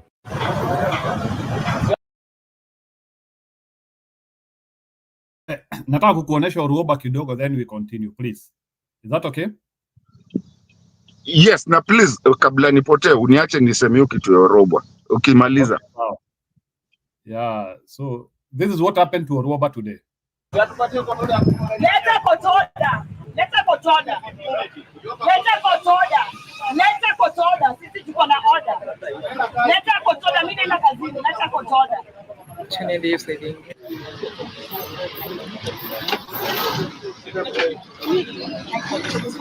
Mheshimiwa.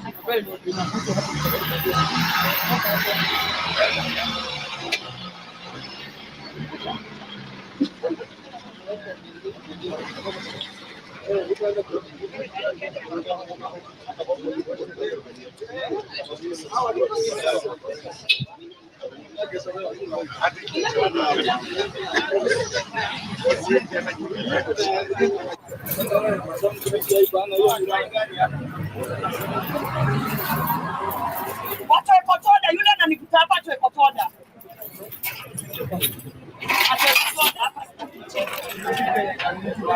Trike unakula one man. Kilala ndani maisha. Mzae atakutoa. Saa hizi hakuna hizi vita yenu. Ili trike ndio inawasumbua hapa nini? Kwanza umefanya makosa kuweka hii nyororo kwa hiyo gari. Wewe na mdai hizi vita yetu. Wewe naambia na nani? Okay, ambaye unaenda kushika kitawanyao unachukua. Hawa ni mawakili wangu hapa. Okay. Catherine, let's stop here.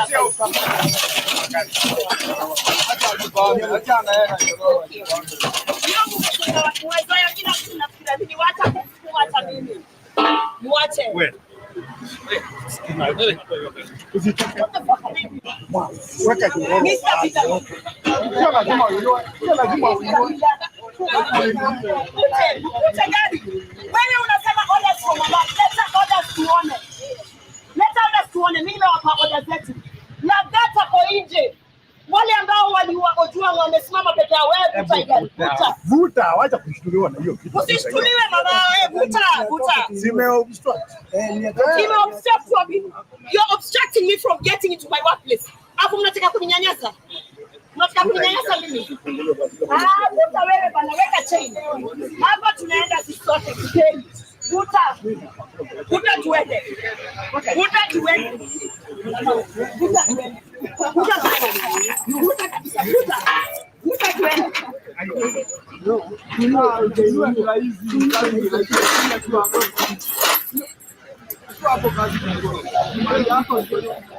Na nikiumia huyo anawapeana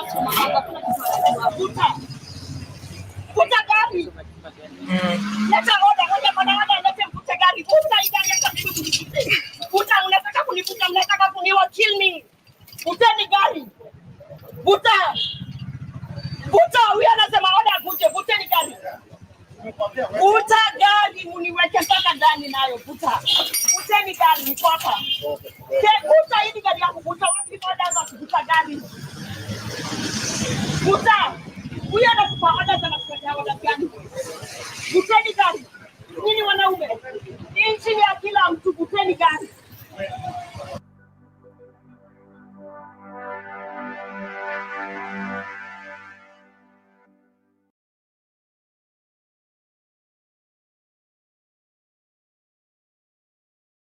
Sam Kanyamukora, you can react before you go. Yeah. Njiru, I'm going to react to that. Maybe 3 questions.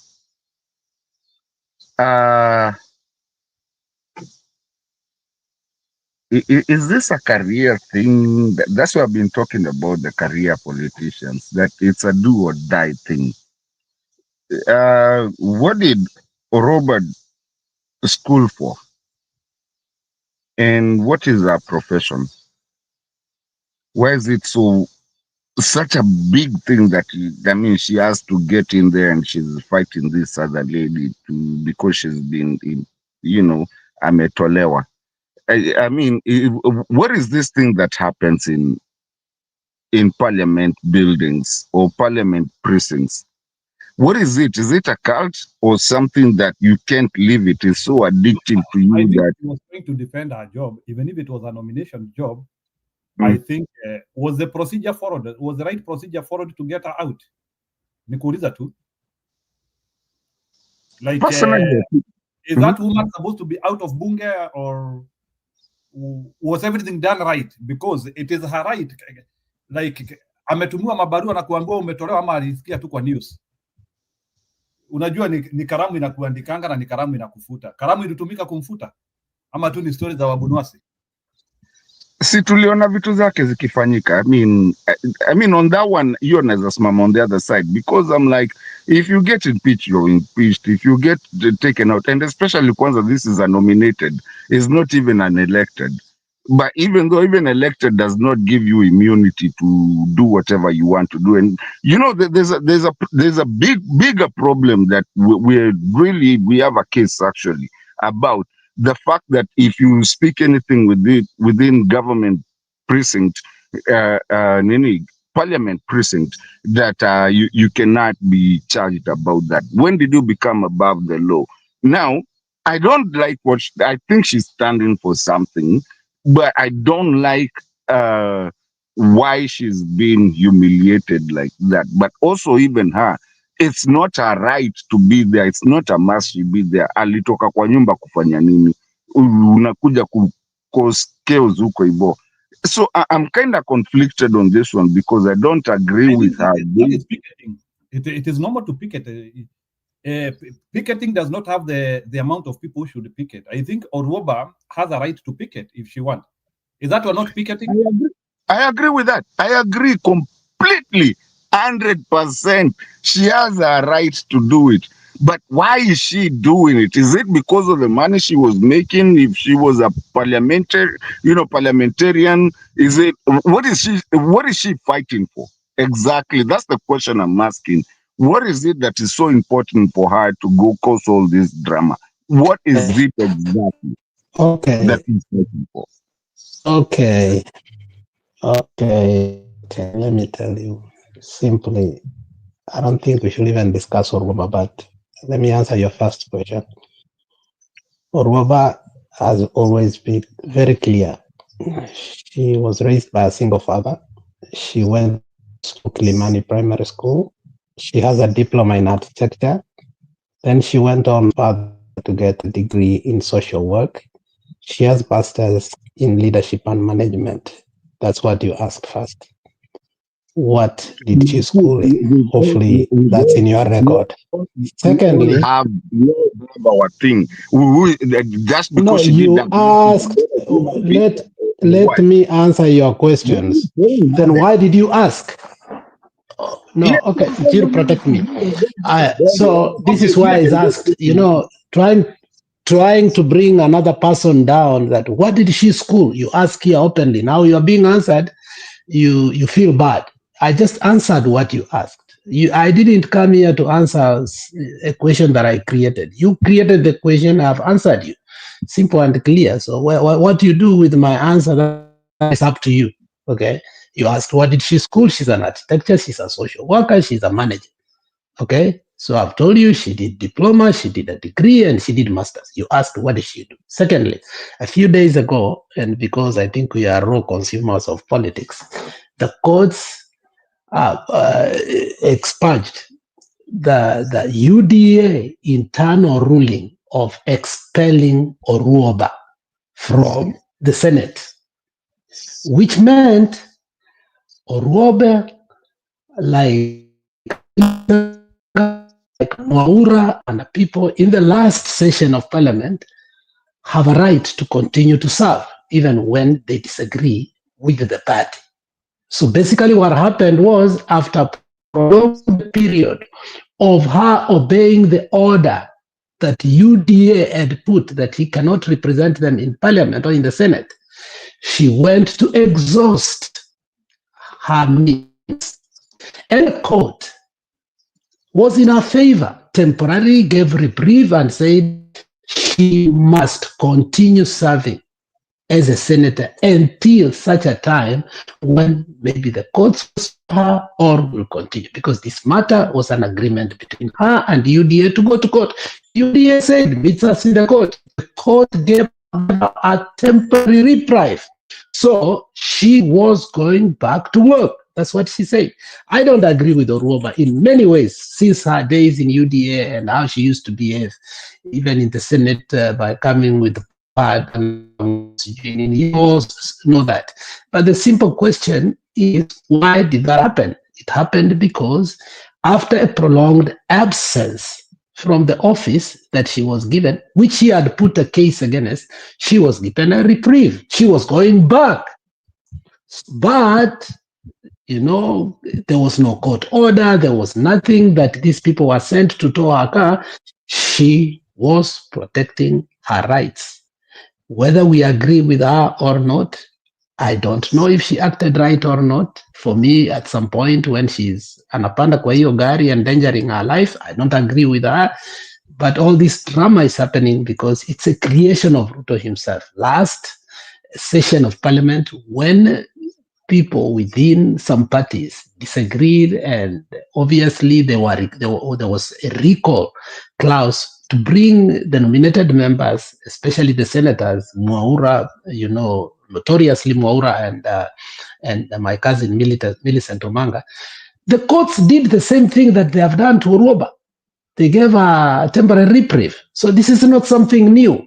This is something actually the people who are close to Ruto in the last administration, they did. So I don't think it was fair for them to send that tow truck to tow her car. There was a better ways to not to cause that drama. But is Oruoma right to step and endanger her life and later on claim that she was harassed? She would have left it because the courts already had allowed, and that thing should have been dealt with the courts because already the courts protecting her going back. So all that drama was not needed. But obviously, you know, in Ruto's tenure, if you don't behave like that, if you don't force, it's not going to happen. I mean, you will be harassed. So probably she has known that with Ruto and the administration, you will do that. That's why we saw all that drama and death. I respect you, Alex. That was a nice one right there. That's my thinking too. Okay, sawa. Okay, kidogo Mkenya Mkora, nataka kuonesha muniambie what has changed between this and what you have seen. Muniambie tu kwa heshima.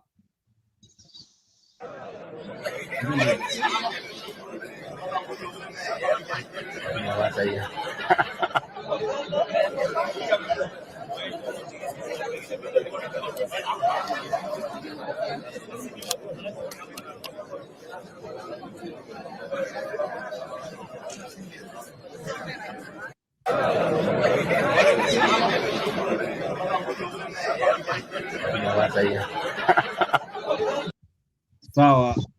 Njiru, wewe ni mchokozi sana. By the way, let me tell you, kama kuna moderator mchokozi ni wewe, because sasa unataka kuonesha mali kakichunwa nini.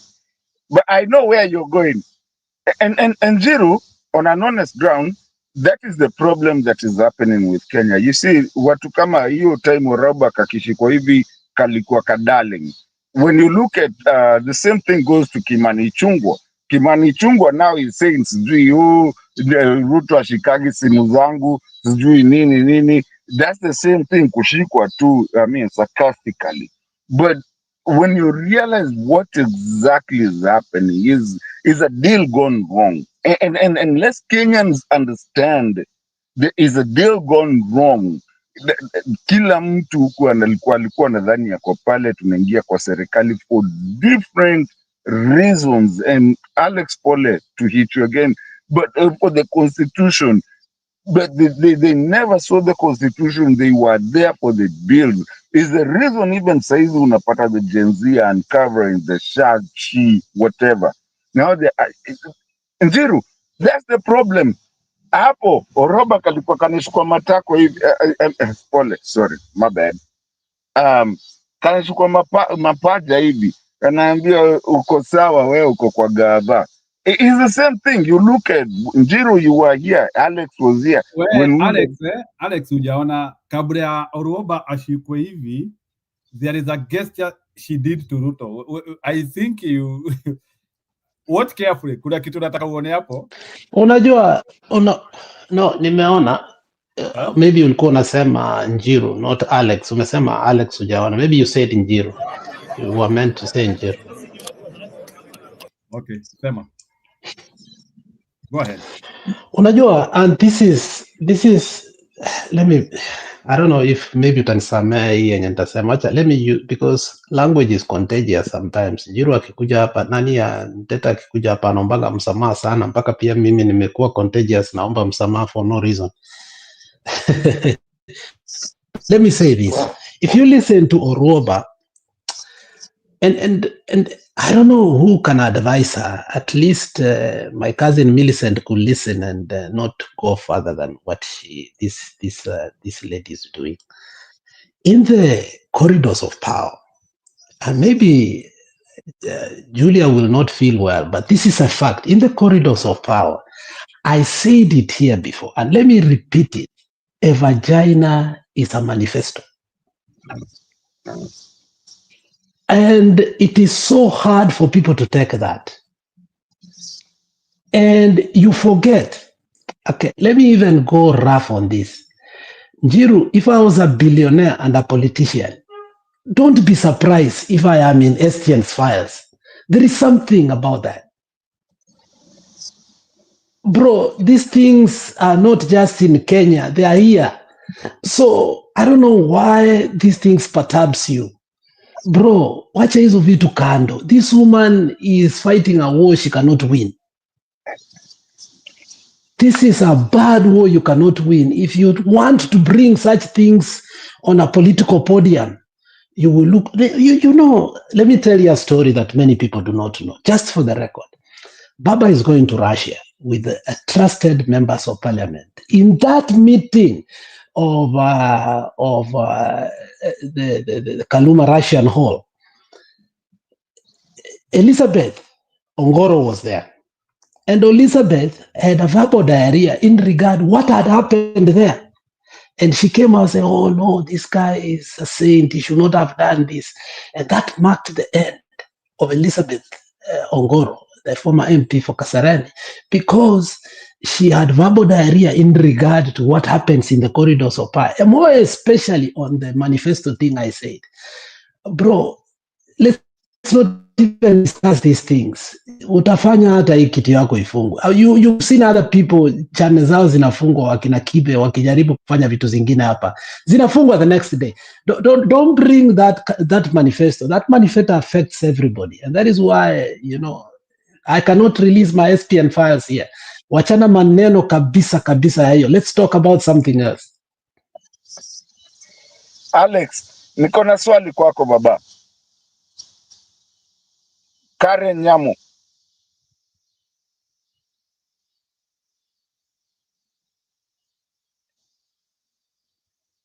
Ameepa. No. Yes, yeah, ask your question. Go ahead.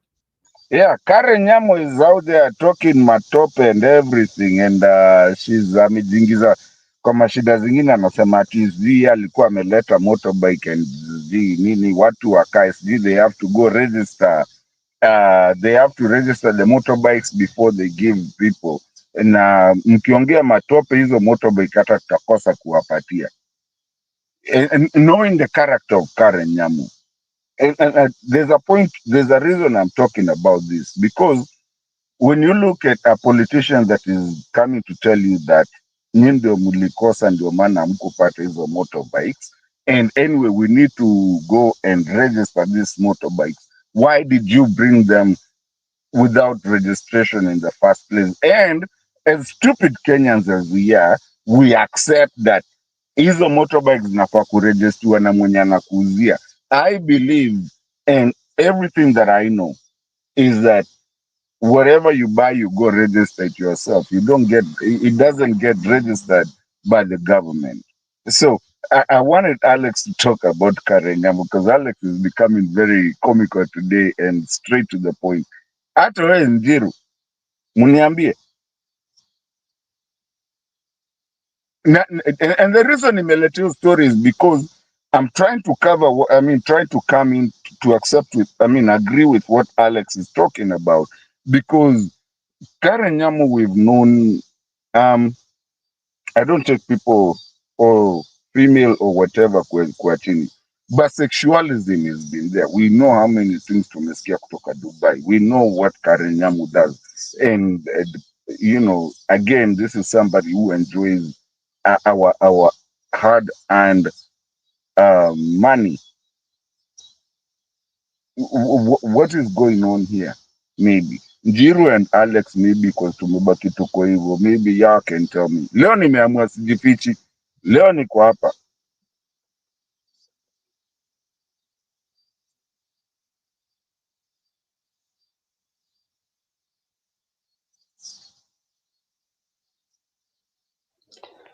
I don't know. I don't follow Karen Nyamu mostly. I used to follow him wakikuwa na Samido. At least I could laugh in the evening. Sa tangu Samido amwacha na Samido saa hiyo unajua waka America. So. But the truth is, and the purpose to which Karen Nyamu was nominated to, if you look it from a national, angle, there is no any other reason. Karen Nyamu, from history, that she could be nominated. There must have been a reason why, and obviously she's performing a reason. I think beyond and above. I saw him defend the president. I saw him defend Farouk. I've seen him defend the government, and I think you obviously must expect that from Karen Nyamu. I don't think she was qualified, and I've never seen her qualified, even if from her maiden speeches that she has made in that parliament or senate. So, but in terms of loyalty and sycophancy, I think she's doing a good job. I don't know if I became a politician of status of Ruto, if I will have sycophancies. It's said that it's part and parcel of how politics is weathered.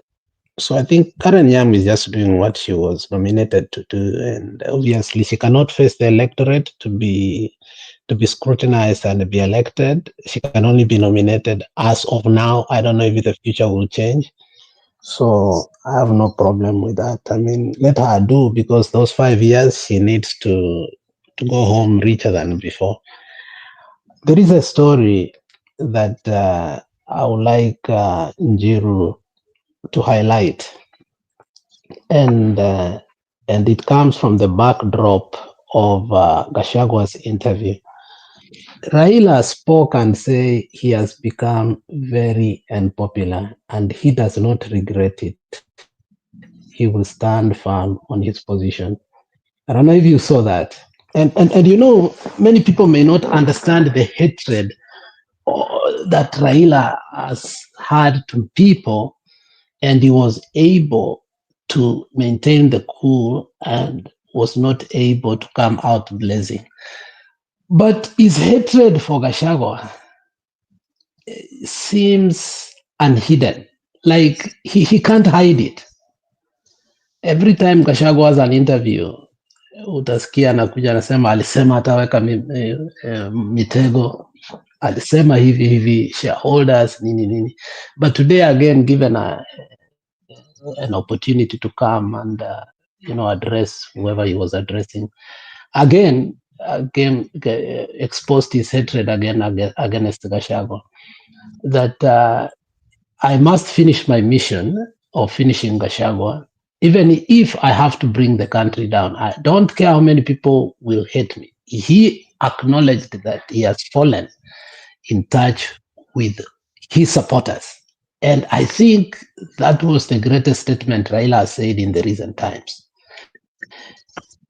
Him confessing on a podium when there's a national event that is very unpopular. But the good thing he said after that was he does not regret it. Why is he not regretting it? Now that is what we should interrogate. And I think that should be the key thing people should discuss in the next few days, that Raila knows what he is doing. Raila knows he is unpopular. Raila knows all along he has been a populist. Raila has refused to become a populist now. And the reason is simple. He's supporting a man that is unpopular. And why is he supporting the man that is unpopular? Because the alternative of either the person that will succeed Ruto or the person that was supposed to be succeeding Ruto comes from the mountain. And for Raila, it's a nightmare. And he's coming with the speed of radar to make sure that Kindiki is not elevated beyond where he is today, just like Nani was never elevated. The talk about the change of leadership in the House, both the Senate and that's ODM and Raila more specifically orchestration on how to make sure, in case of anything, if Ruto was to go today, the mountain does not come close to power. And that is why Raila is openly now saying that he does not regret being unpopular, because he will do everything in his power to prevent again power going where? To the mountain. I knew that he hates Gachagua, but his statement did not come at a time that I was expecting it. I thought maybe he will wait until 2027, maybe July. That should be at the July surprise, the same way we have an October surprise here before the election. But Raila July surprise has come handy very early, and now the people who think that Baba is being misled by people around. No, this guy knows what he's doing. This guy is doing whatever he's doing intentionally. This guy told us today in a podium that I know you no longer like me. All of us who are here who used to like him. But he's standing in his ground that I don't care whether you like me or not. What matters is I will get what I want. It's not what you want. That's the message Raila passed to the Kenyans today. And Mbudi, do you think he was saying that from a point of strength or from a point of wanting to make Kenyans realize I understand what you are doing, and I'm not worried? Because I think it's a political calculation. Why do you think Raila Odinga is trying to show he doesn't care? It came neither not strength or calculation. It coming from greediness and looking only at power. He has always wanted power. His proximity to power is seen with his deals from the days of Moi until today, and he is acknowledging that he ni mtu wa nusu mkate, and he's a dealer. He's a wheeler dealer. So it's neither his weakness or his strength. It's in the interest of greed and what's in the table for him. I think that is what he has shown. And I think Miguna told us for many years, and we thought Miguna was a psychopath. And I think now it's coming out of him in a more natural way, in a smooth, soft landing way that I've never cared about you. I don't care whether I'm popular or not.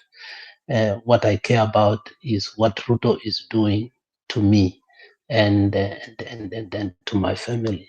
And I think that was the message today. I had to watch that thing 3 times. Did he just say this? Yeah, he said it. He said he doesn't care about his popularity. Henceforth, what he cares about is serving Ruto, and as he said, until 2027. But Mbadi has said that they have never had a friend like Ruto. And we were told that when Mbadi, Oburu, and Junet speaks, they speak for Raila. So when Mbadi said that they've never had friendship in a person like Ruto, Ruto has been the best friend. And when you heard Ruto actually stamp and say that I am bigger, greater, better than the three combined previous president, you can see where that comes from, because I think these people are telling him that you've been the better friend than any other of the three friends.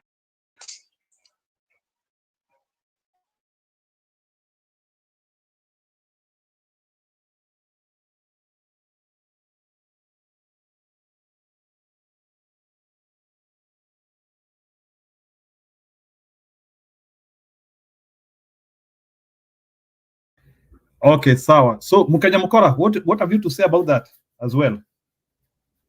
I completely have nothing to say after what Alex just said, because that's my thinking.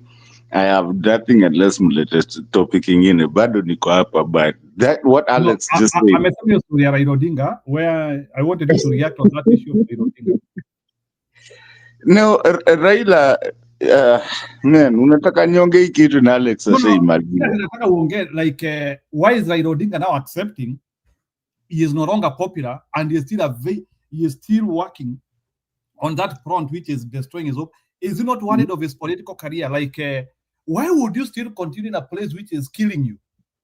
Like what is it targeting? Like from Ruto, ningetaka mulielezee mtu mmoja niambie hapa, what is this sacrificing for to be at that position? What is the exchange? What is the exchange? Because I cannot be in a place where I'm dying, my things do not seem, I have no future, but why? What is it that is? Do you want to tell me that Ruto has given him billions of dollars? That's why he is so comfortable to destroy everything to be there? Even if hata kama ni trend ya watu wa mlima, as we praise it. You see, Njiru, let me tell you something.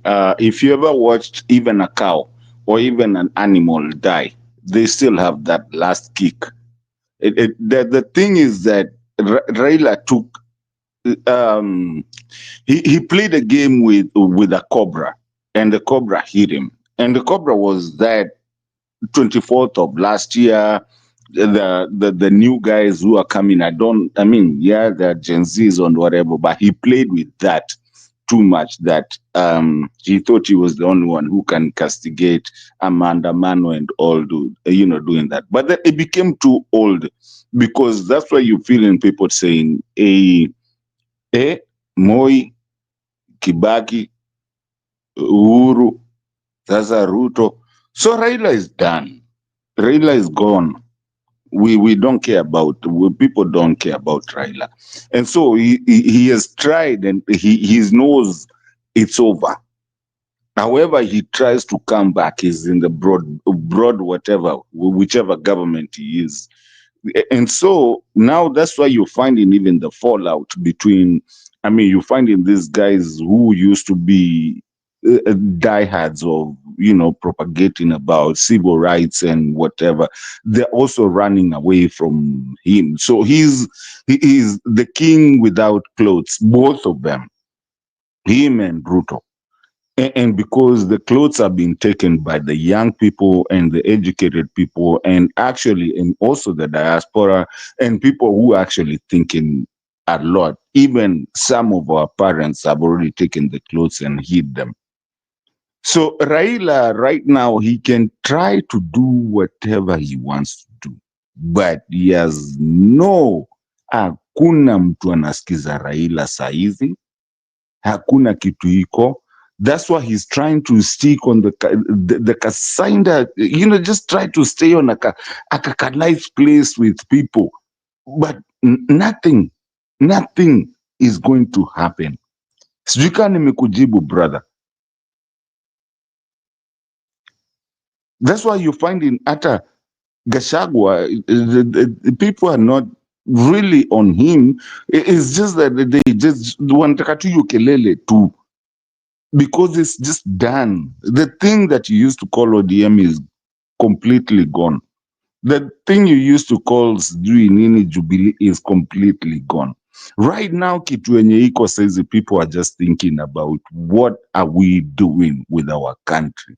That's what is happening. Njiru, I don't know if I've answered your question. Umenyamaza, sijui kama umeenda kukunywa chai.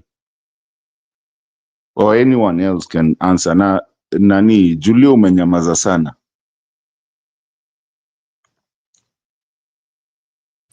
Umeulizaje macho? Sijauliza, nime make statement. Oh, yes. Oh, sorry, sikuwa. No, unasema sasa nitairudiaje? Hebu acha Njiro akuja. Wacha nikusaidie. Wacha Sawa. nikusaidie mkora Mkenya.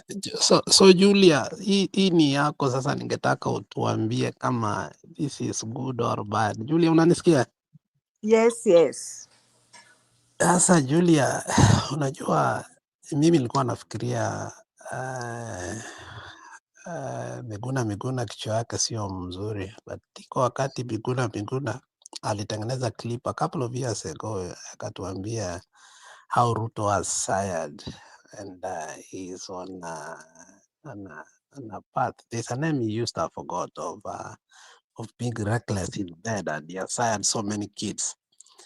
But then I think as the week started, Wafula Buke and also Ogola resurfaced the story of why Raila must support Ruto no matter what. It's no longer an ilotic thing. The issue of Ruto having a sired child with Wema, who is a daughter to, yani a sister to Raila. And he ended up concluding by saying that it's an ODM affair. It's not a Luo affair. It's a family affair. Ruto and Raila are actually relatives, given the fact that Ruto sired a child with Raila's blood sister. What does that tell you all along to your support for Raila? You believed that he was a man of change. I remember we could die for him last time. Do you think that surprises you now that they are family and you must support him to 2032? Yeah, I'm not surprised. First, Ruto like crisscrossing and usual wanawake pia. I think women will just be some women will just be sleeping around for the sake of name, money, all that. So probably hiyo sister Raila Odinga alijipata tu hapo, lakini I don't know, Raila Odinga mimi Alex, Raila Odinga has just to me ameniambia yeye ni he's a hypocrite. All along he has taken his followers for a ride na amekuwa tu na zake, na sisi tunamtetea kwamba he's a fighter, he fights for our democracy, he fights for us. All along he's been taking us for a ride. That's my take, Alex. So nilisikia hiyo story ya Miguna, hata si Miguna nilisikia naye, nilisikia somewhere else hiyo story ya Raila sister. Lakini watoto wa Ruto nao ni wengi. They have been asking God to take them away from Kenya. Yani kuna wenye watabaki.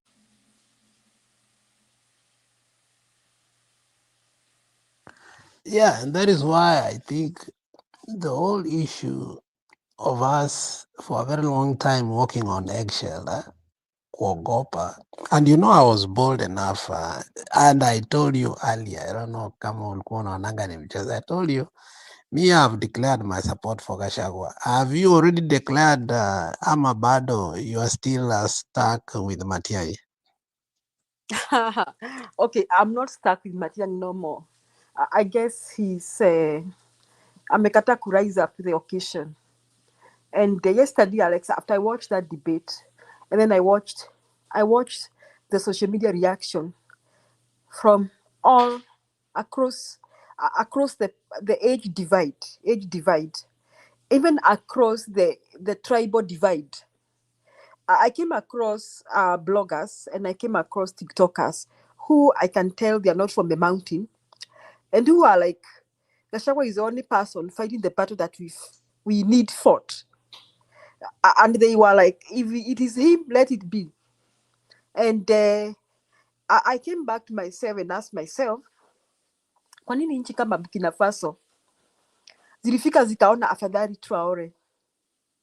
Why did the Rwandese prefer have Kagame? Because at that time, Kagame stabilized their country.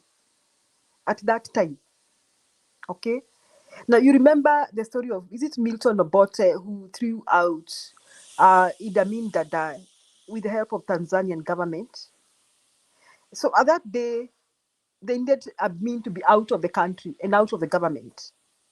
So right now, Ruto is a disease. Ruto ni ugonjwa nchi yetu. He's a disease Kenya. And the only person right now who is ready to face him head on is none other than Gachagua. So let it be, Alex. Let him be. Because saizi we are like, Gachagua is not a military leader. But he's so militant that he's the kind of a person that we need. He's not a member of the defense forces. But he's doing what General Kahari Murray should have done for us, of which General Kahari Murray had decided to eat with the devil, and he has said to hell with his country. So because we don't have a Traore, then we have our Gachagua. That's my take, Alex. Now, there is this part that actually brought me to trust that there is hope for Kenya after everything that has happened in real sense and in a political fair ground. We know that Ruto has prepared enough for his presidency. 2027, and if it's rigging, he has. If it's buying institution, he has. Like he has truly prepared to sit up to 2032. And Gachagua then was asked by Yvonne Okwara that how do we end up winning against Ruto, and I was eagerly waiting for Gachagua to answer this. Gachagua goes further to say that we are not going to be divided at any point, and he named the co-principals who are on the ring and who wants to bring all Kenyans to a better day. And he ended up saying that nobody will divide us, and whether it's me or Martha Karua or Eugene or Matiang'i, ABCD, we will agree who is best to lead Kenyans. What does that tell you, the man Gachagua? Because people believe that he is so, power hungry. He is on revenge mission, and lastly, he will not, yield for anybody. When he was asked that question, did you believe in what he said? The way I think for the first time I looked, I said that Gachagua will truly respect the will of the people who will carry the flag. Do you think it was convincing enough, or there is doubt that Gachagua is in for himself? Yes, me, that's what I've been telling Jiru. I've been telling Jiru that Gachagua is hell-bent on removing Ruto. So if giving up his presidential ambitions is what he thinks to remove Ruto, Gachagua will give up. Right now, he's a big boy. Right now. And he has proven to be so. And I want to believe that because nyinyi mnakumbuka Gachagua alipelekea Martha Karua mbuzi. You know how Martha Karua had headed Martha Karua is. That Gachagua thought it was wise for him to reach out to Martha Karua. The day I heard Gachagua was in Kirinyaga, now I know, he's a very wise guy. He will do what it will take him to remove Ruto. Even if it means him giving up all his ambitions, he'll do that, Alex. I believe in Alex. Hiyo nimemwamini kabisa. So I'll not be surprised to hear Gachagua creating another Kibaki Tosha movement. And that is the most likely to happen. Yeah, and you can see the government desperation, as PK said, and this is what the government, and that is why they are not able to arrest Gachagua, because it's a thorny issue for them. On one level, they believe the 2002 thing will be done, whereby they will isolate the Kikuyu allow DCP to be powerful within the Kikuyu region and make sure that he contests against the other opposition so that they can weaken the opposition. But I think you can see this resoluteness within his voice. I'm not in his mind, but what comes out of, unless he is so pathological in lying to a point that he can dupe all of us. But the sense of finality on how he put that question on the divided opposition, it seems like these people are willing. But now, then while he's saying this, there is this Eugene who is coming out that unless we are united, it looks like Ruto has already won the election. Do you think that Eugene meant those words, or he did not have better words to urge his brothers within and a sister within the coalition that they have no option but to stick together to the end? Because a lot of people are interpreting that he was giving up. Was he giving up or telling the bare raw truth that this thing we must be in to the end? I think Eugene was reacting from, I think there had been some issue with Eugene and Natembeya. And personally, I don't trust Natembeya. So I guess for some point, Eugene must have been feeling like Natembeya is getting the cloud more than he does. And he may be thinking that he may be pushed aside. So I guess he lacked some better way of expressing his hopelessness, which he shouldn't express his hopelessness. I think he should just reach out to the Gachagwas. For example, I'm wondering, kuna kiti kinatetewa, why is that? See, there's a by-election somewhere in Western Province. Malava.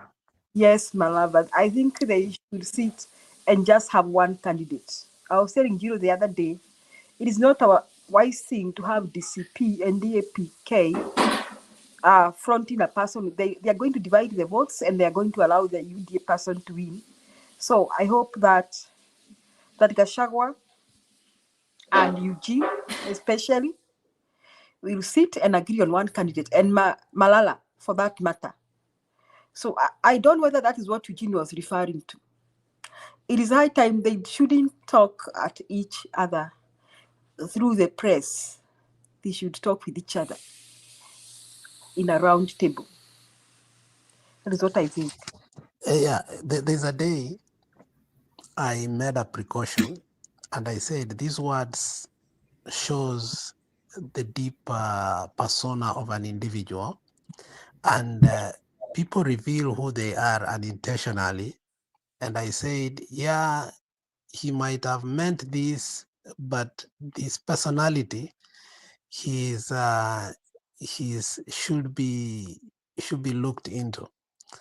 It's a day after he was taken by ESCC, Natembeya. He came and said how he saved Ngeno from being sodomized, and he gave a detailed explanation on how the police cells, when he was given, directions from up on how to deal with when the issue of Mao was going on. He went on to narrate the scenario of how Ngeno would have been molested, but he saved him. I, for the first time, started questioning Natembeya and on his ties to the police evilness of the past. That is only one man he saved, probably because he was a member of parliament, and it was a thorny issue at that particular time. Today we are seeing the infight between DAP, which is normal when a party is not that strong and it's not in the government, and the government wants to tear it apart. It will use the two main people to tear it apart. Do you think henceforth as we go forward, Gachagua and the opposition like-mindedness should start being cautious with Natembeya and ignore him. Well, how do we deal? The question is, how do we deal with Natembeya going forth? And especially after the photo up with Murkomen. What is your thoughts there? I think they shouldn't fight him, but they should ignore him. Gachagua should outrightly work with Eugene Wamalwa, and Malala is a very good mobilizer. So Malala should not be fighting Eugene Wamalwa at all. Malala is as good mobilizer as Natembeya is. In fact, the young man is just lethal. He has this Gachagua kind of tactics, and I think he has inherited the Gachagua spirit. So Malala is very aggressive and a good mobilizer, but they shouldn't ignore the quiet boys like Eugene Wamalwa. It will be at their own peril, because if they ignore Eugene Wamalwa, they should not forget that they cannot trust Natembeya. Natembeya tried to justify and to defend why they're with Murkomen. Na alijua kujitetea sana, lakini he didn't succeed na hiyo kujitetea kwake. I think he's a mole. And he was harassed by EACC, alafu akawekwa kwa mfuko. And don't forget that this guy ni wale watu wa KANU. So hata kama Gachagua alikuwa kwa KANU, I think Natembeya may not vacate from KANU tactics very fast. So Natembeya is a mole to watch, but they shouldn't fight him. They should actually make him think they're not fighting him. They should not fight him unless he wants to quit DAPK. And as long as he's not quitting, they should not fight him. But then they should work with Eugene Wamalwa and Malala for the sake of the Western vote. Because right now, the Western vote is hanging. It is nowhere. Even Sifuna is out to grab it. You see?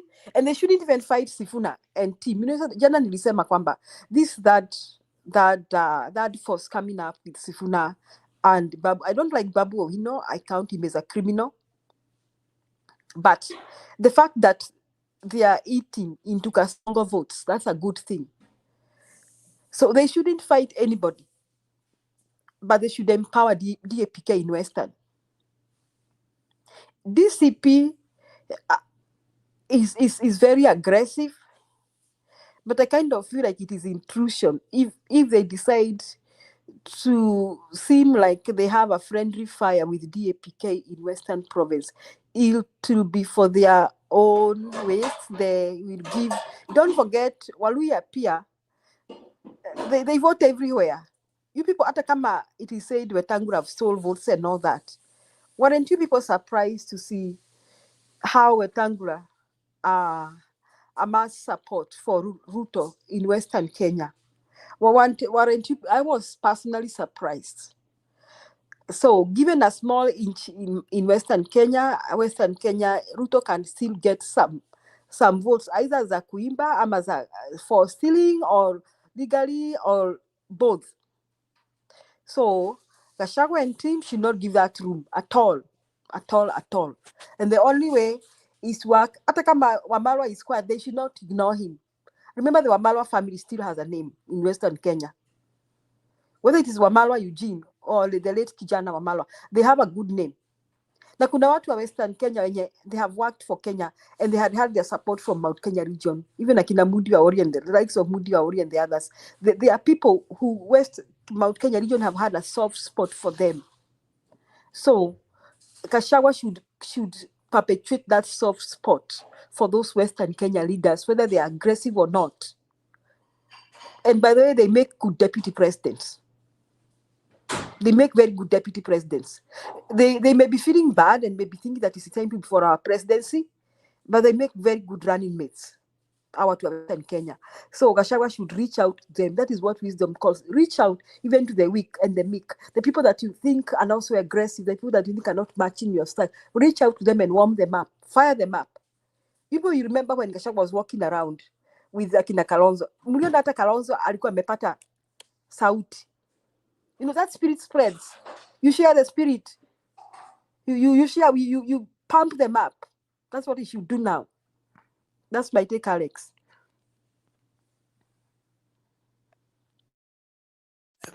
That's I wanted to give it to Njiru, but Njiru, Nilikuwa nikitaka because this is uincorporate your hiyo. show, let me ask Oh, you kidogo what.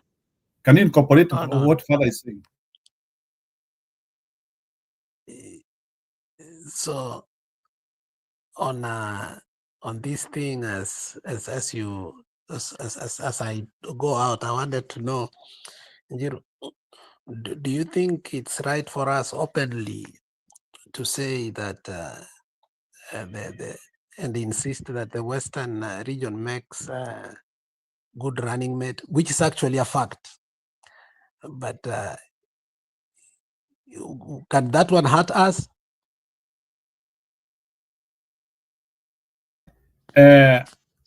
What will happen is that the first litmus test we need to first of all understand, out of all those regions which are available, has the Western region gravitated to opposition? That is the first question we need to ask, because for a region producing a deputy president is very easy. But right now, can we say Western belongs to us? Because if Western belongs to us to a scale of 70%, they deserve it, because they will have numbers. Who is us? Who is us? I'm talking of opposition. Us. We are now the opposition. So I'm talking like, has Western consolidated itself for opposition? Or what is their thinking? Like, for example, tukijiuliza saa hii, what does Western want to do? Like, if Natembeya is asked, I know he has the Tawe movement, or if Eugene Wamaro is asked, can they confirm definitively that they have consolidated that region to us? Wanabudi, I'm answering a question with a question. Have we consolidated that region to opposition? Yeah, one of the things, and I think Ndeto will agree with me here, and the PK, one of the internal problems that Kalonzo has faced, and that's a dilemma that later on had to make him even a little bit saturating on the murky political, is he was seen as a perpetual running mate. And I have seen people analyze the politics of Kenya that if we want a stable government, and I think they are true, within the constitution of today, a president and deputy coming from the same party is catastrophic. A president and deputy should not come from the same party. A deputy should truly complement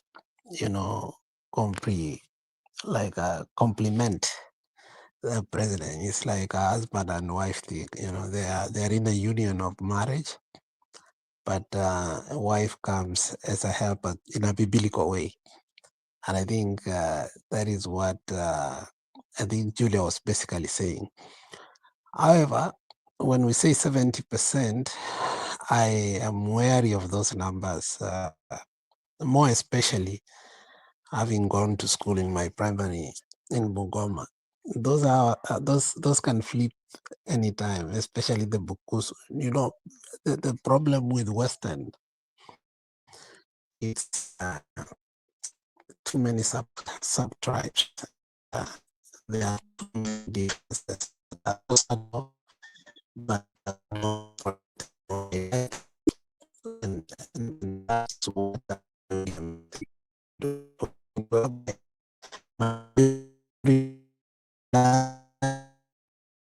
very high.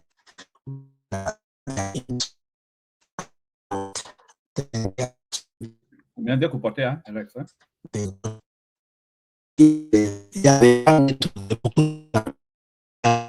walk away Alex, because of I have to go out. Can you find Alex? Unaweza toka alafu kuje tena. So, Julia, let me ask you the same question. For you to produce a deputy or a president, there must be a confirmation of total consolidation from where you come from. It is just like the way you see Ruto does not want to give Kindiki deputy because there's no confirmation of consolidation, or there's no consolidation. He has not consolidated about Kenya. So why would you give somebody deputy president and he has not consolidated? So question, have we consolidated Western to definitive levels where we can say that close to 3/4 of votes are in opposition? Are we at that level? No, and that is my fear. They are not. We have not. Nah, unaona, okay, Alex said something. Okay, I was not trying to say that Western cannot produce a president, but I want to say that the people that have served as deputy presidents from the Western Kenya have not disappointed Kenyans.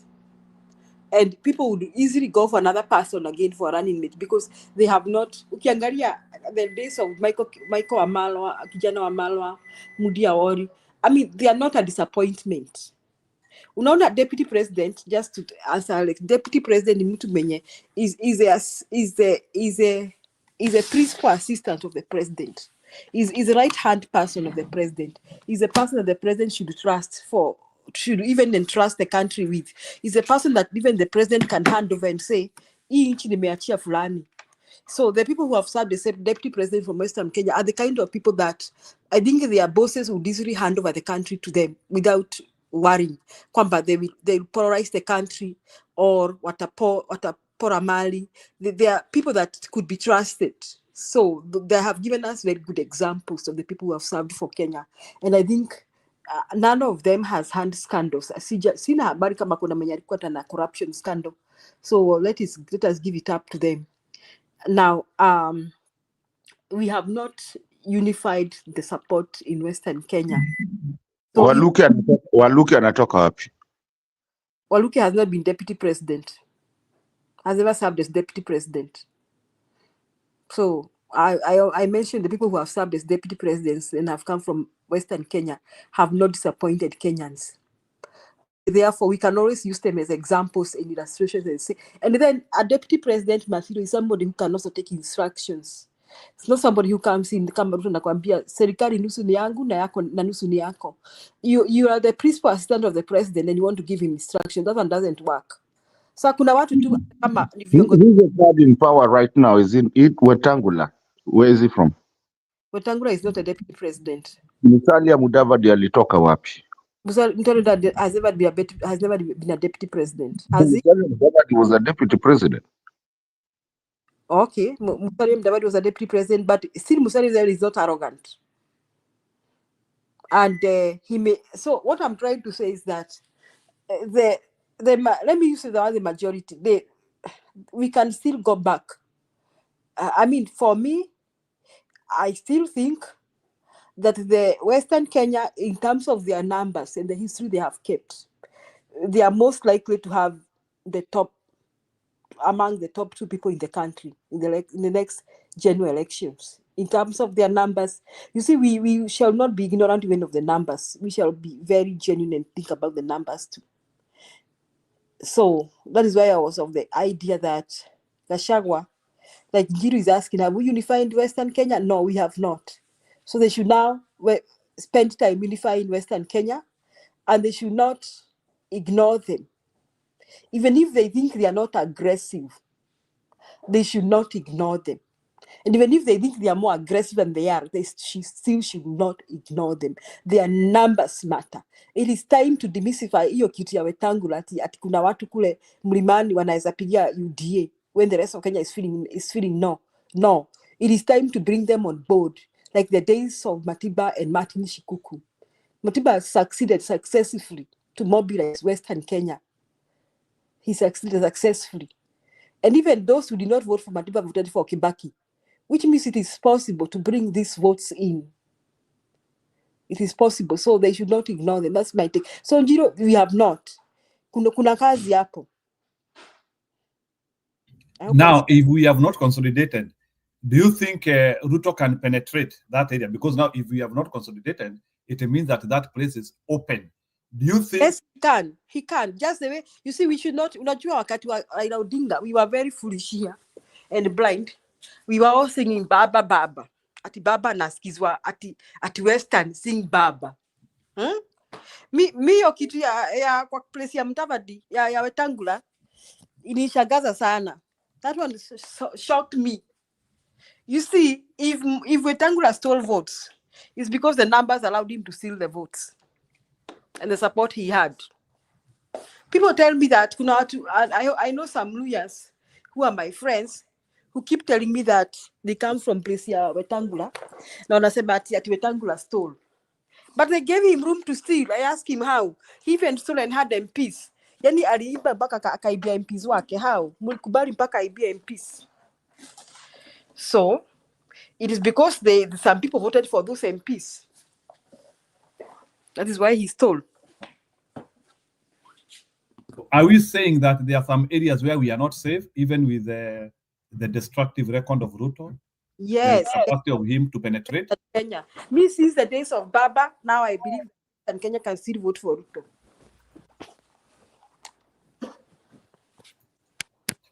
Okay, so do you think, okay, ni swali tu nauliza, do you think Ruto can try to sweeten it and even propose to them if he is going to give them deputy? If he has to reach those, because Kindiki is not the deputy, you know that very well. You have to choose a deputy who numbers are working for you. Do you think Ruto could want to propose a deputy for them, for Western? Okay, a deputy is complicated because here there is a problem now of Raila Odinga, who was the deputy by fire by force, if not the president. So that is least likely to happen.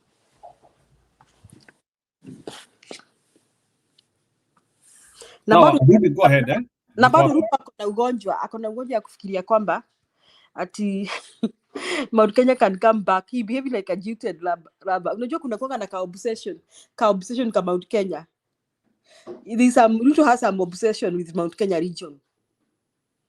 So hajaamini kabisa kwamba bibi yake amemkataa.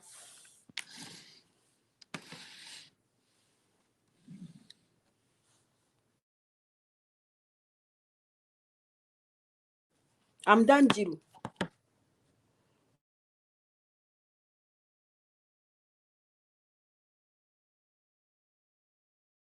So I'll try to tackle the issue of Western and consolidation. I also wanted to go ahead, but Alex, I'll give you my big brother. No problem. You can go ahead, Nani Jiro. Nani, and later if you had some burning points, I'll yield for you. Thank you. I really do appreciate that. You see, as you come in, Alex, and you know, I know you're very intellectual,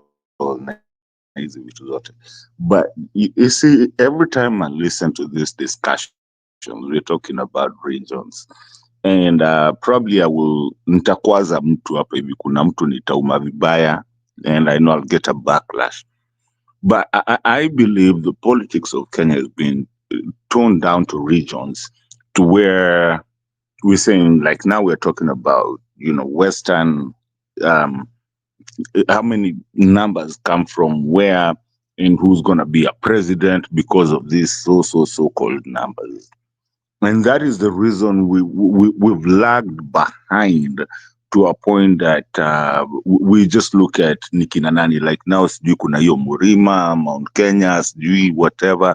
And I've said something, you know what, let me save that for the last, because I know that one will, Unit Agongwa. We are here talking about regional numbers. We are not talking about merit and governance or stewardship, or what we would call public service. So sometimes when I listen, even these channels in Tunakuaga, and you guys have known me for a long time, it goes down to, even when I see people doing, you know, the road shows or political road shows, it makes me wonder are we looking at how many numbers that you can bring to the table, or how many people, how much you can, I mean, how many people, like now we are having, I mean, we hear people are people get paid 2,000 shillings to come to a mkutano, and then they even rented for a bus or a school bus to bring them there so that they can show their might and something like that. We now even have the goons coming into a very peaceful, publicly initiated procession, not politically, but publicly, where people are saying, we don't want to hear about you guys, who politicians. You guys are just, I don't know, abracadabra. You guys are always doing whatever you want to do, and you want to, mess with people in people's minds. You're all over in our minds. So you're bringing people to show that you have might, and that's how we're going to respect you. But do we sit back and think, what is this politics? Because Alex, I know places that you've lived that you've never seen even your representative. Never. Julia the same. Njiru the same. Never seen your representative. But the laws and everything are being done according to the book and according to what it needs to be done. But here we have people here outshining the public just because they're on the arena.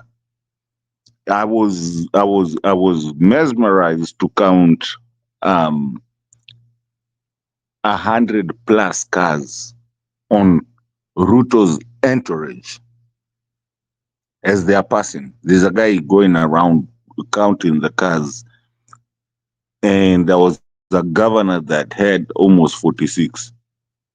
Who are these 46 people driving these cars? I go back to Kibuda Kibwana used to drive himself, whether going to parliament or going to do whatever. The extreme that we're doing is the reason we are talking about the Luos, we are talking about the Kisis, we're talking about the Kikuyus, we are talking about the Kambas, we are talking about some numbers that do not even make any sense to the normal life of a human being living in Kenya or even abroad. We need to start talking about service. Now, Alex, I'm sorry, and thank you for giving me the chance. I wanted to kill it here. Na hapa ndo nilisema nitagongwa. And I know watu wenye watanigonga.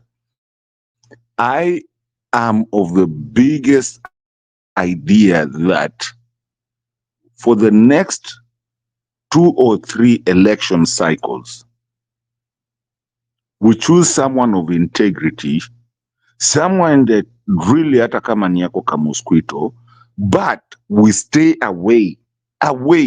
And remember me what I'm trying to say. We stay away from the Kikuyus and the Kalenjins for now, for the country to heal. Hapo ndo nilikuwa najua nitagongewa. I know Julia will come in hard, hitting, najua comment section itanigonga. But these are not the only tribes.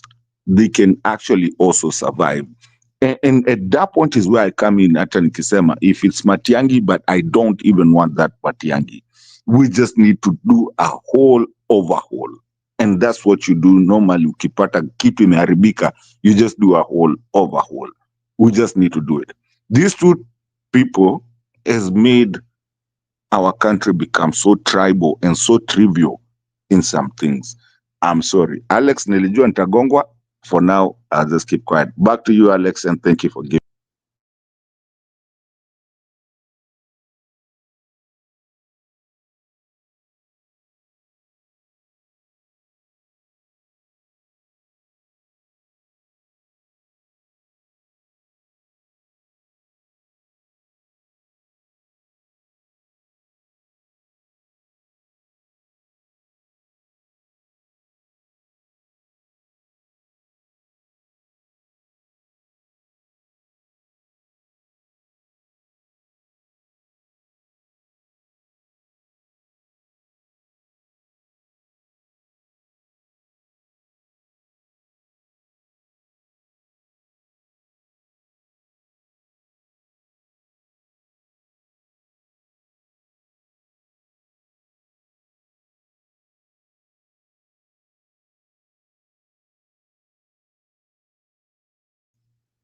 Alex,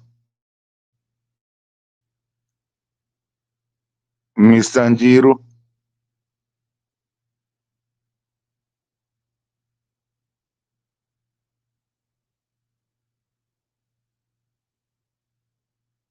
comment section, kuna watu wanatusikia ama ni kuogopa wameogopa? Njiru, where you at?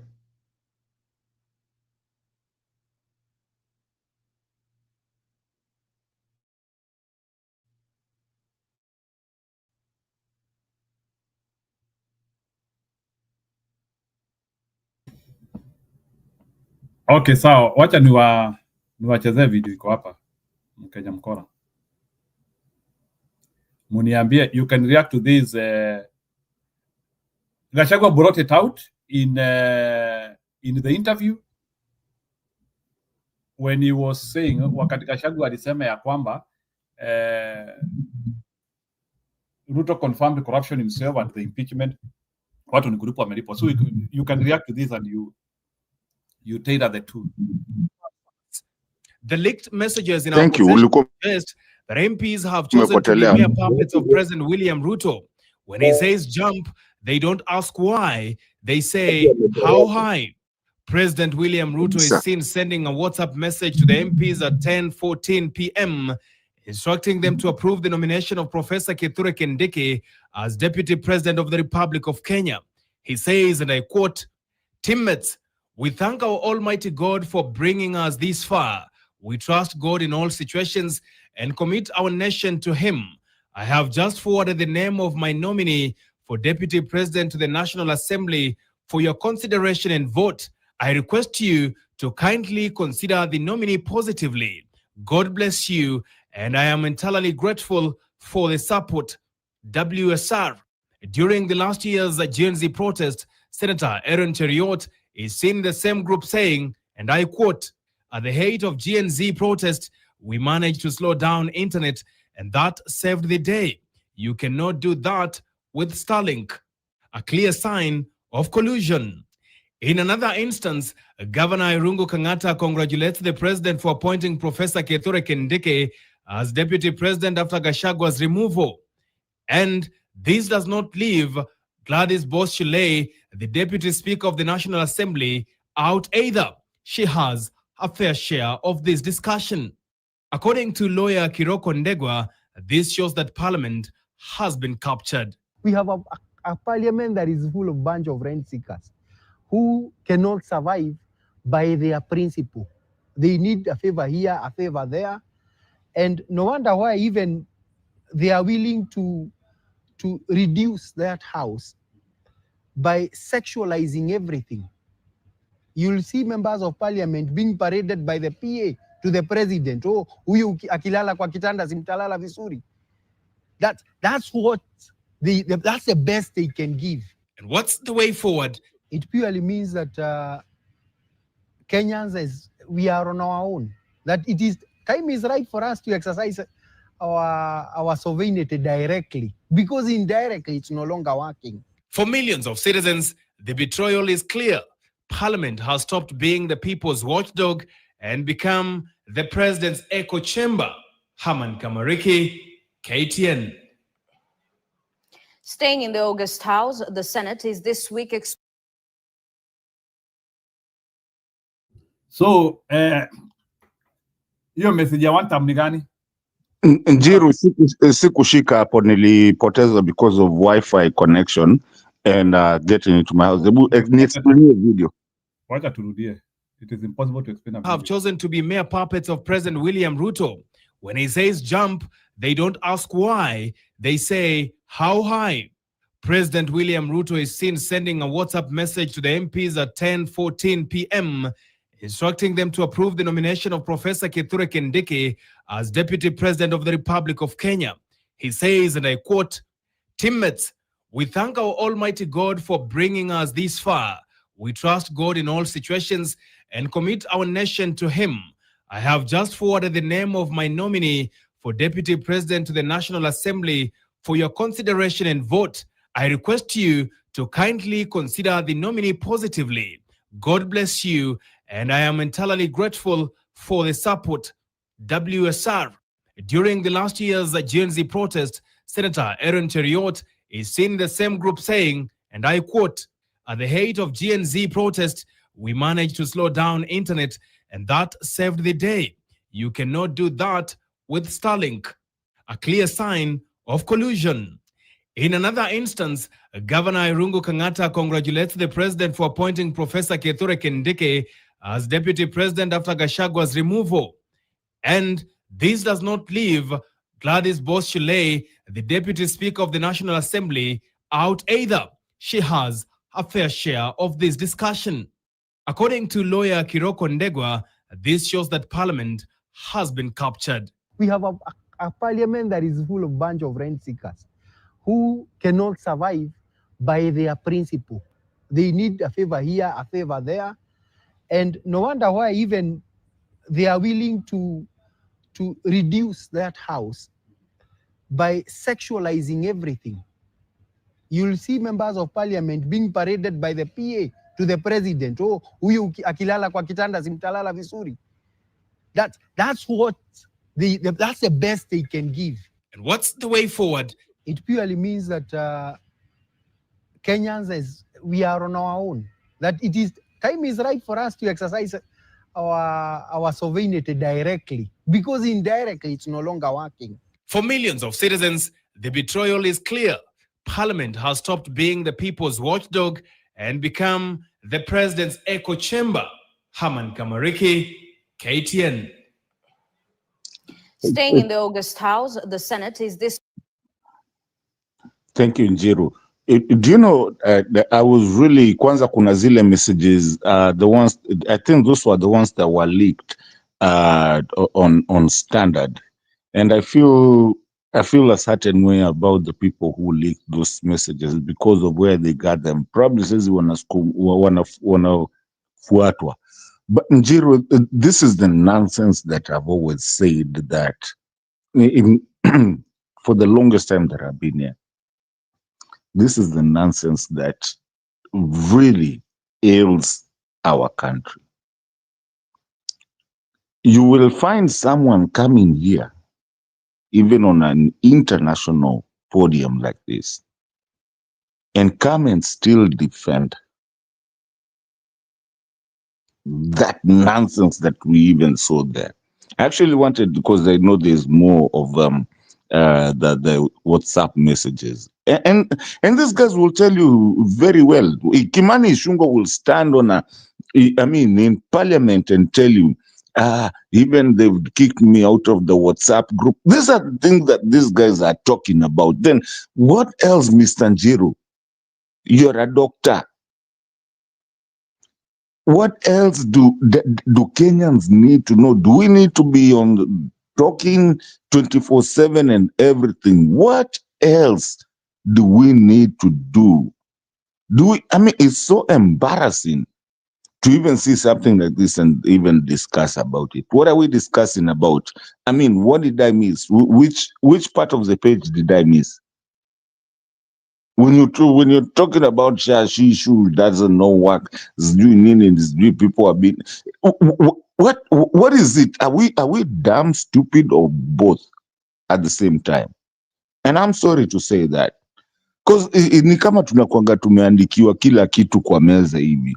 1 + 1 is supposed to be 2, but then we put it at 3 and discuss why it wasn't 2, why it became 3. Njiru, I rest my case at that point. Ebu, where? Nimejam squeezy. Aya, ni sawa. That one is okay. So, mumesikia vile those leaked messages na zimedikiwa na one term. Hiyo one term sijui ni nani. So, can you react to impeachment of Kericho governor? And it seems like the same lawyers ambao tunajua sana ndio tunaona huku wakijaribu, like there was this Elisha. Yeah, na by the way ukianza kuniletea Chris Ombeta mahali jua kumeharibika, kuna kitu afanyi mzuri. These are perennial lawyers who these cartels bunch of cartels. Now, if the Kericho governor needs to go, let him go. But if it's wrong, it's not right. I understand his name. I think alikuwa na mavita na kina, what do you call this? Anitwaje. There's like a story. I mean, there's a little bit of intelligence I have. Alikuwa na vita na Cherargei na mtu mwingine hapo hivyo. Cheruiyot. Thank you for correcting me. Yeah, walikuwa na mavita na Cheruiyot. Ukianzia kupigana na Cheruiyot, sasa lazima naye Cheruiyot akuonesha maso yake. Yeah, na Sudi walikuwa wako kwa vitu wanapigana wote. And I don't know if it's maybe Njiro nitakwambia something on the side huko, because I don't want to propagate nini vitu za ethnic stuff, but there's something going on hapo hivyo. Nitakwambia, just kama wewe ni mjanja, viewers, just think about the name and think about the other name. Kama wewe ni mjanja, Njiro nitakwambia tu kuna mavitu tu nimesikia na huko hivyo, but that's the whole reason. But I'm saying we need to have a culture of impeachment. If you're not working, you get impeached. But on merits, you know. If kama mtu amefanya kitu mbaya. Kwanza, Njiru, what's the name of Kericho governor?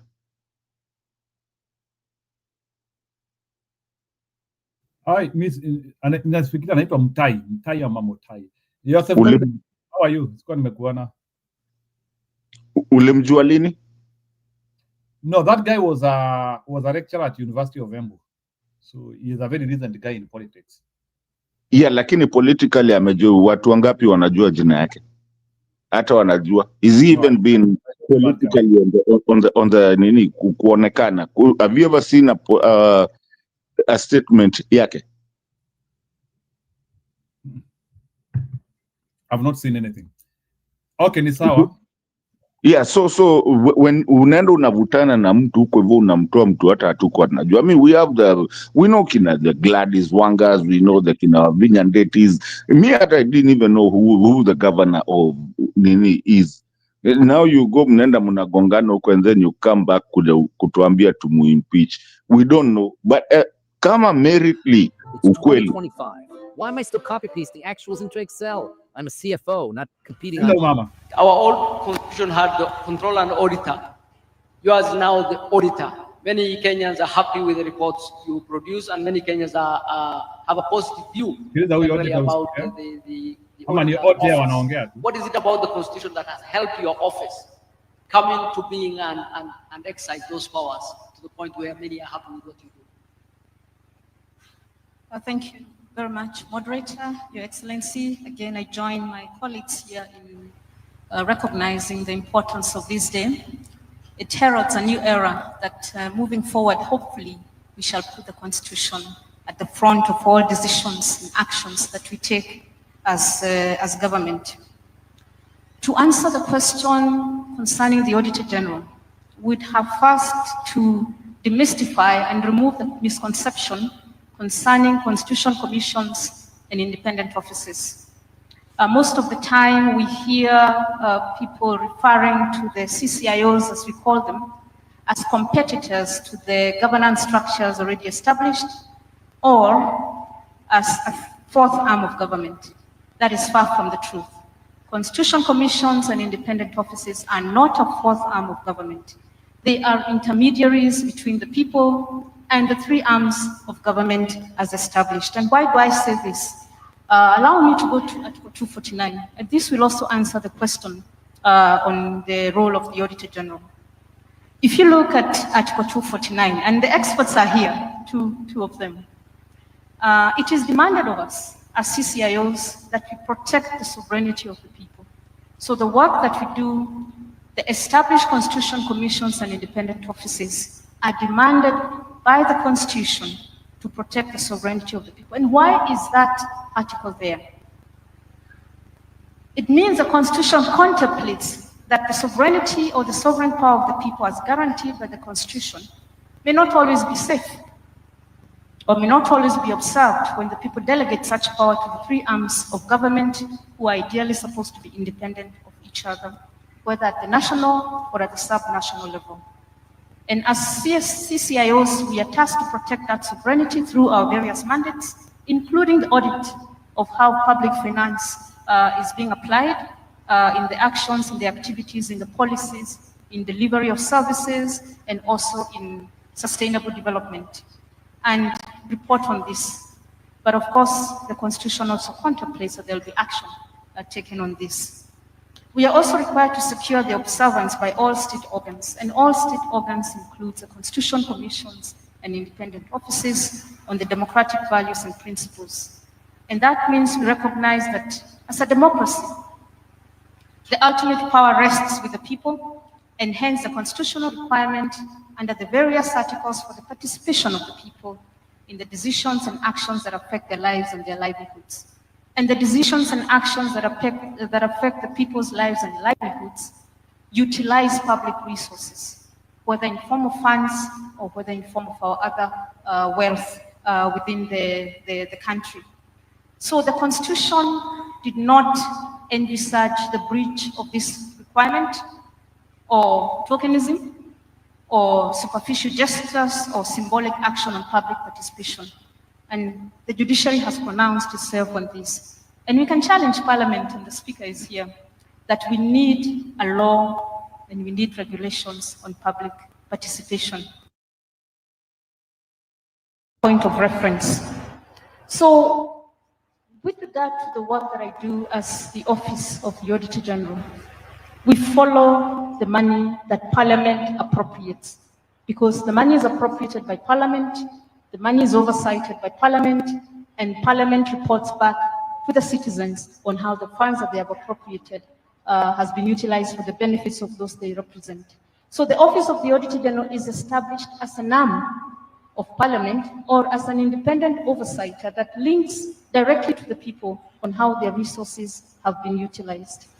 So it is not an easy job because when you follow the money and sometimes decisions are made that require or that are informed by leadership, that people require certain services or we require certain development projects or programs, and the people have not been consulted, then I have to come up and say, hey, wait, Article 249 requires that I report on the sovereignty and the public participation of the people. We have seen some improvements in terms of implementation of audit recommendations with the discussions with the head of public service on how issues should be addressed within the various state departments and within the various state-owned enterprises, and of course drill down to the sub-national level. We have seen more interest in what issues are being raised, what risks are there, what internal controls need to be established, so that at the end of the day, there is meaningful development and there is quality and sustainable service delivery. Thank you. Thank you. Please give her.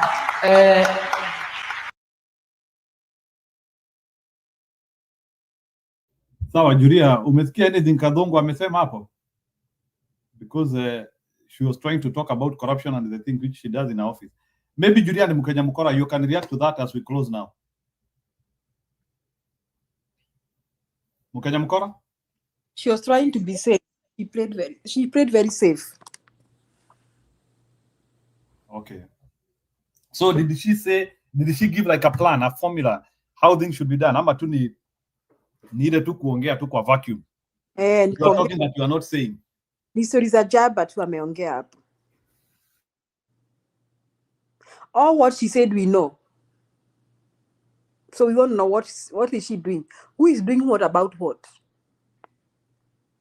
That's my take, Njiro. Acha Mkenya Mkora ongee. Mkenya Mkora malizia. No, me agree with Julia.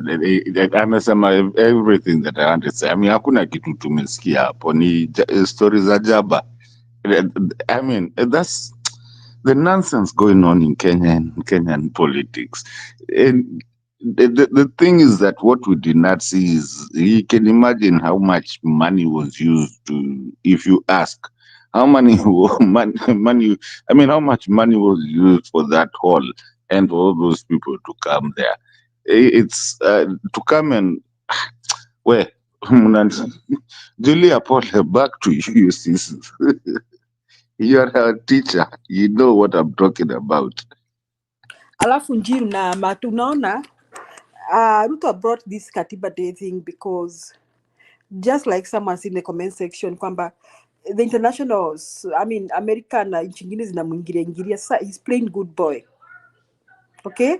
He's like, sasa mnaniingilia, mnaona I'm trying to observe the law. He's a cheat. He's a liar. He's not trying anything. The man is evil. So that was just drama. Leo yenye ilitendeka huko.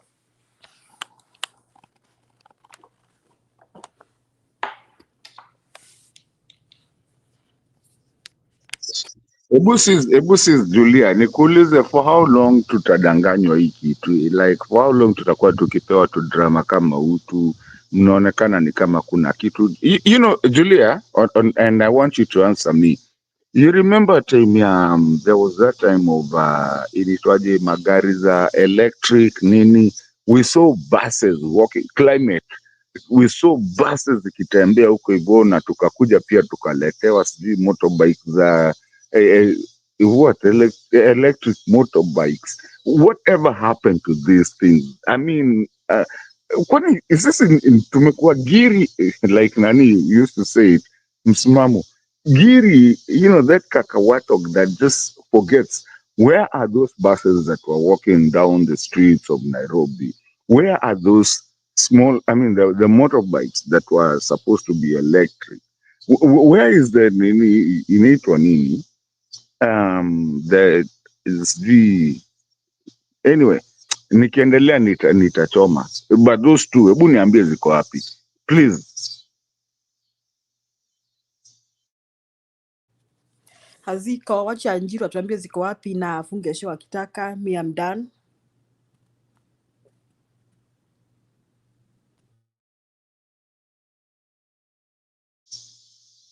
Njiru kwako, alafu ufunge show. Hata pia mimi nimeenda. Ni sawa. Rudi tufunge sasa. Please. Hebu lakini Njiru, Julia, do you have anything else to add ama tufunge? Hizo swali zangu mbili. You can ask me again. Zile basi zenye zilikuwa story ya climate change nini zenye zilikuwa zinatembea Nairobi na motorbikes za nini za electricity, please ziko wapi? Hiyo ni story ya njamba. Those things will not work. Unajua penile tunafanyanga kitu moja tunaleta ingine. Those are stories za njamba, things which will never work, things which will never see the light of the day. So I don't think I think hizo tu ni vitu tu za mahype. Na bado wa Kenya hatujajua, bado hatujaelewa, tunadanganya. Moto wa makaratasi. Mnasemanga hivyo, moto wa makaratasi. Ili yani mnakuja mnaonesha kitu mnaona sasa hapa tumetoboa. Hebu funga show na your statement. Mimi nishaisha cause mimi sielewi wa Kenya. Anyway, it's been nice being here. Asante sana for bringing this. Kuna watu wengi wataona, and this is what we like, because we have to talk to people and we have to accept and know tukidanganywa, and our governance is our country. Njiru, mimi nimemalizia hapo. Wewe funga show kivyako, but thank you so much. Tupatane kesho ama kesho kutu. Sawa, kesho ni siku. Blessings. Nimeshukuru kwa wale watu wameparticipate siku ya leo. Na Bwana Beidas wewe umenidanganya. Sitaki story yako. Okay, anyway, you can subscribe to our channel. Tuendelee kutukigroisha. Thank you very much. Appreciated.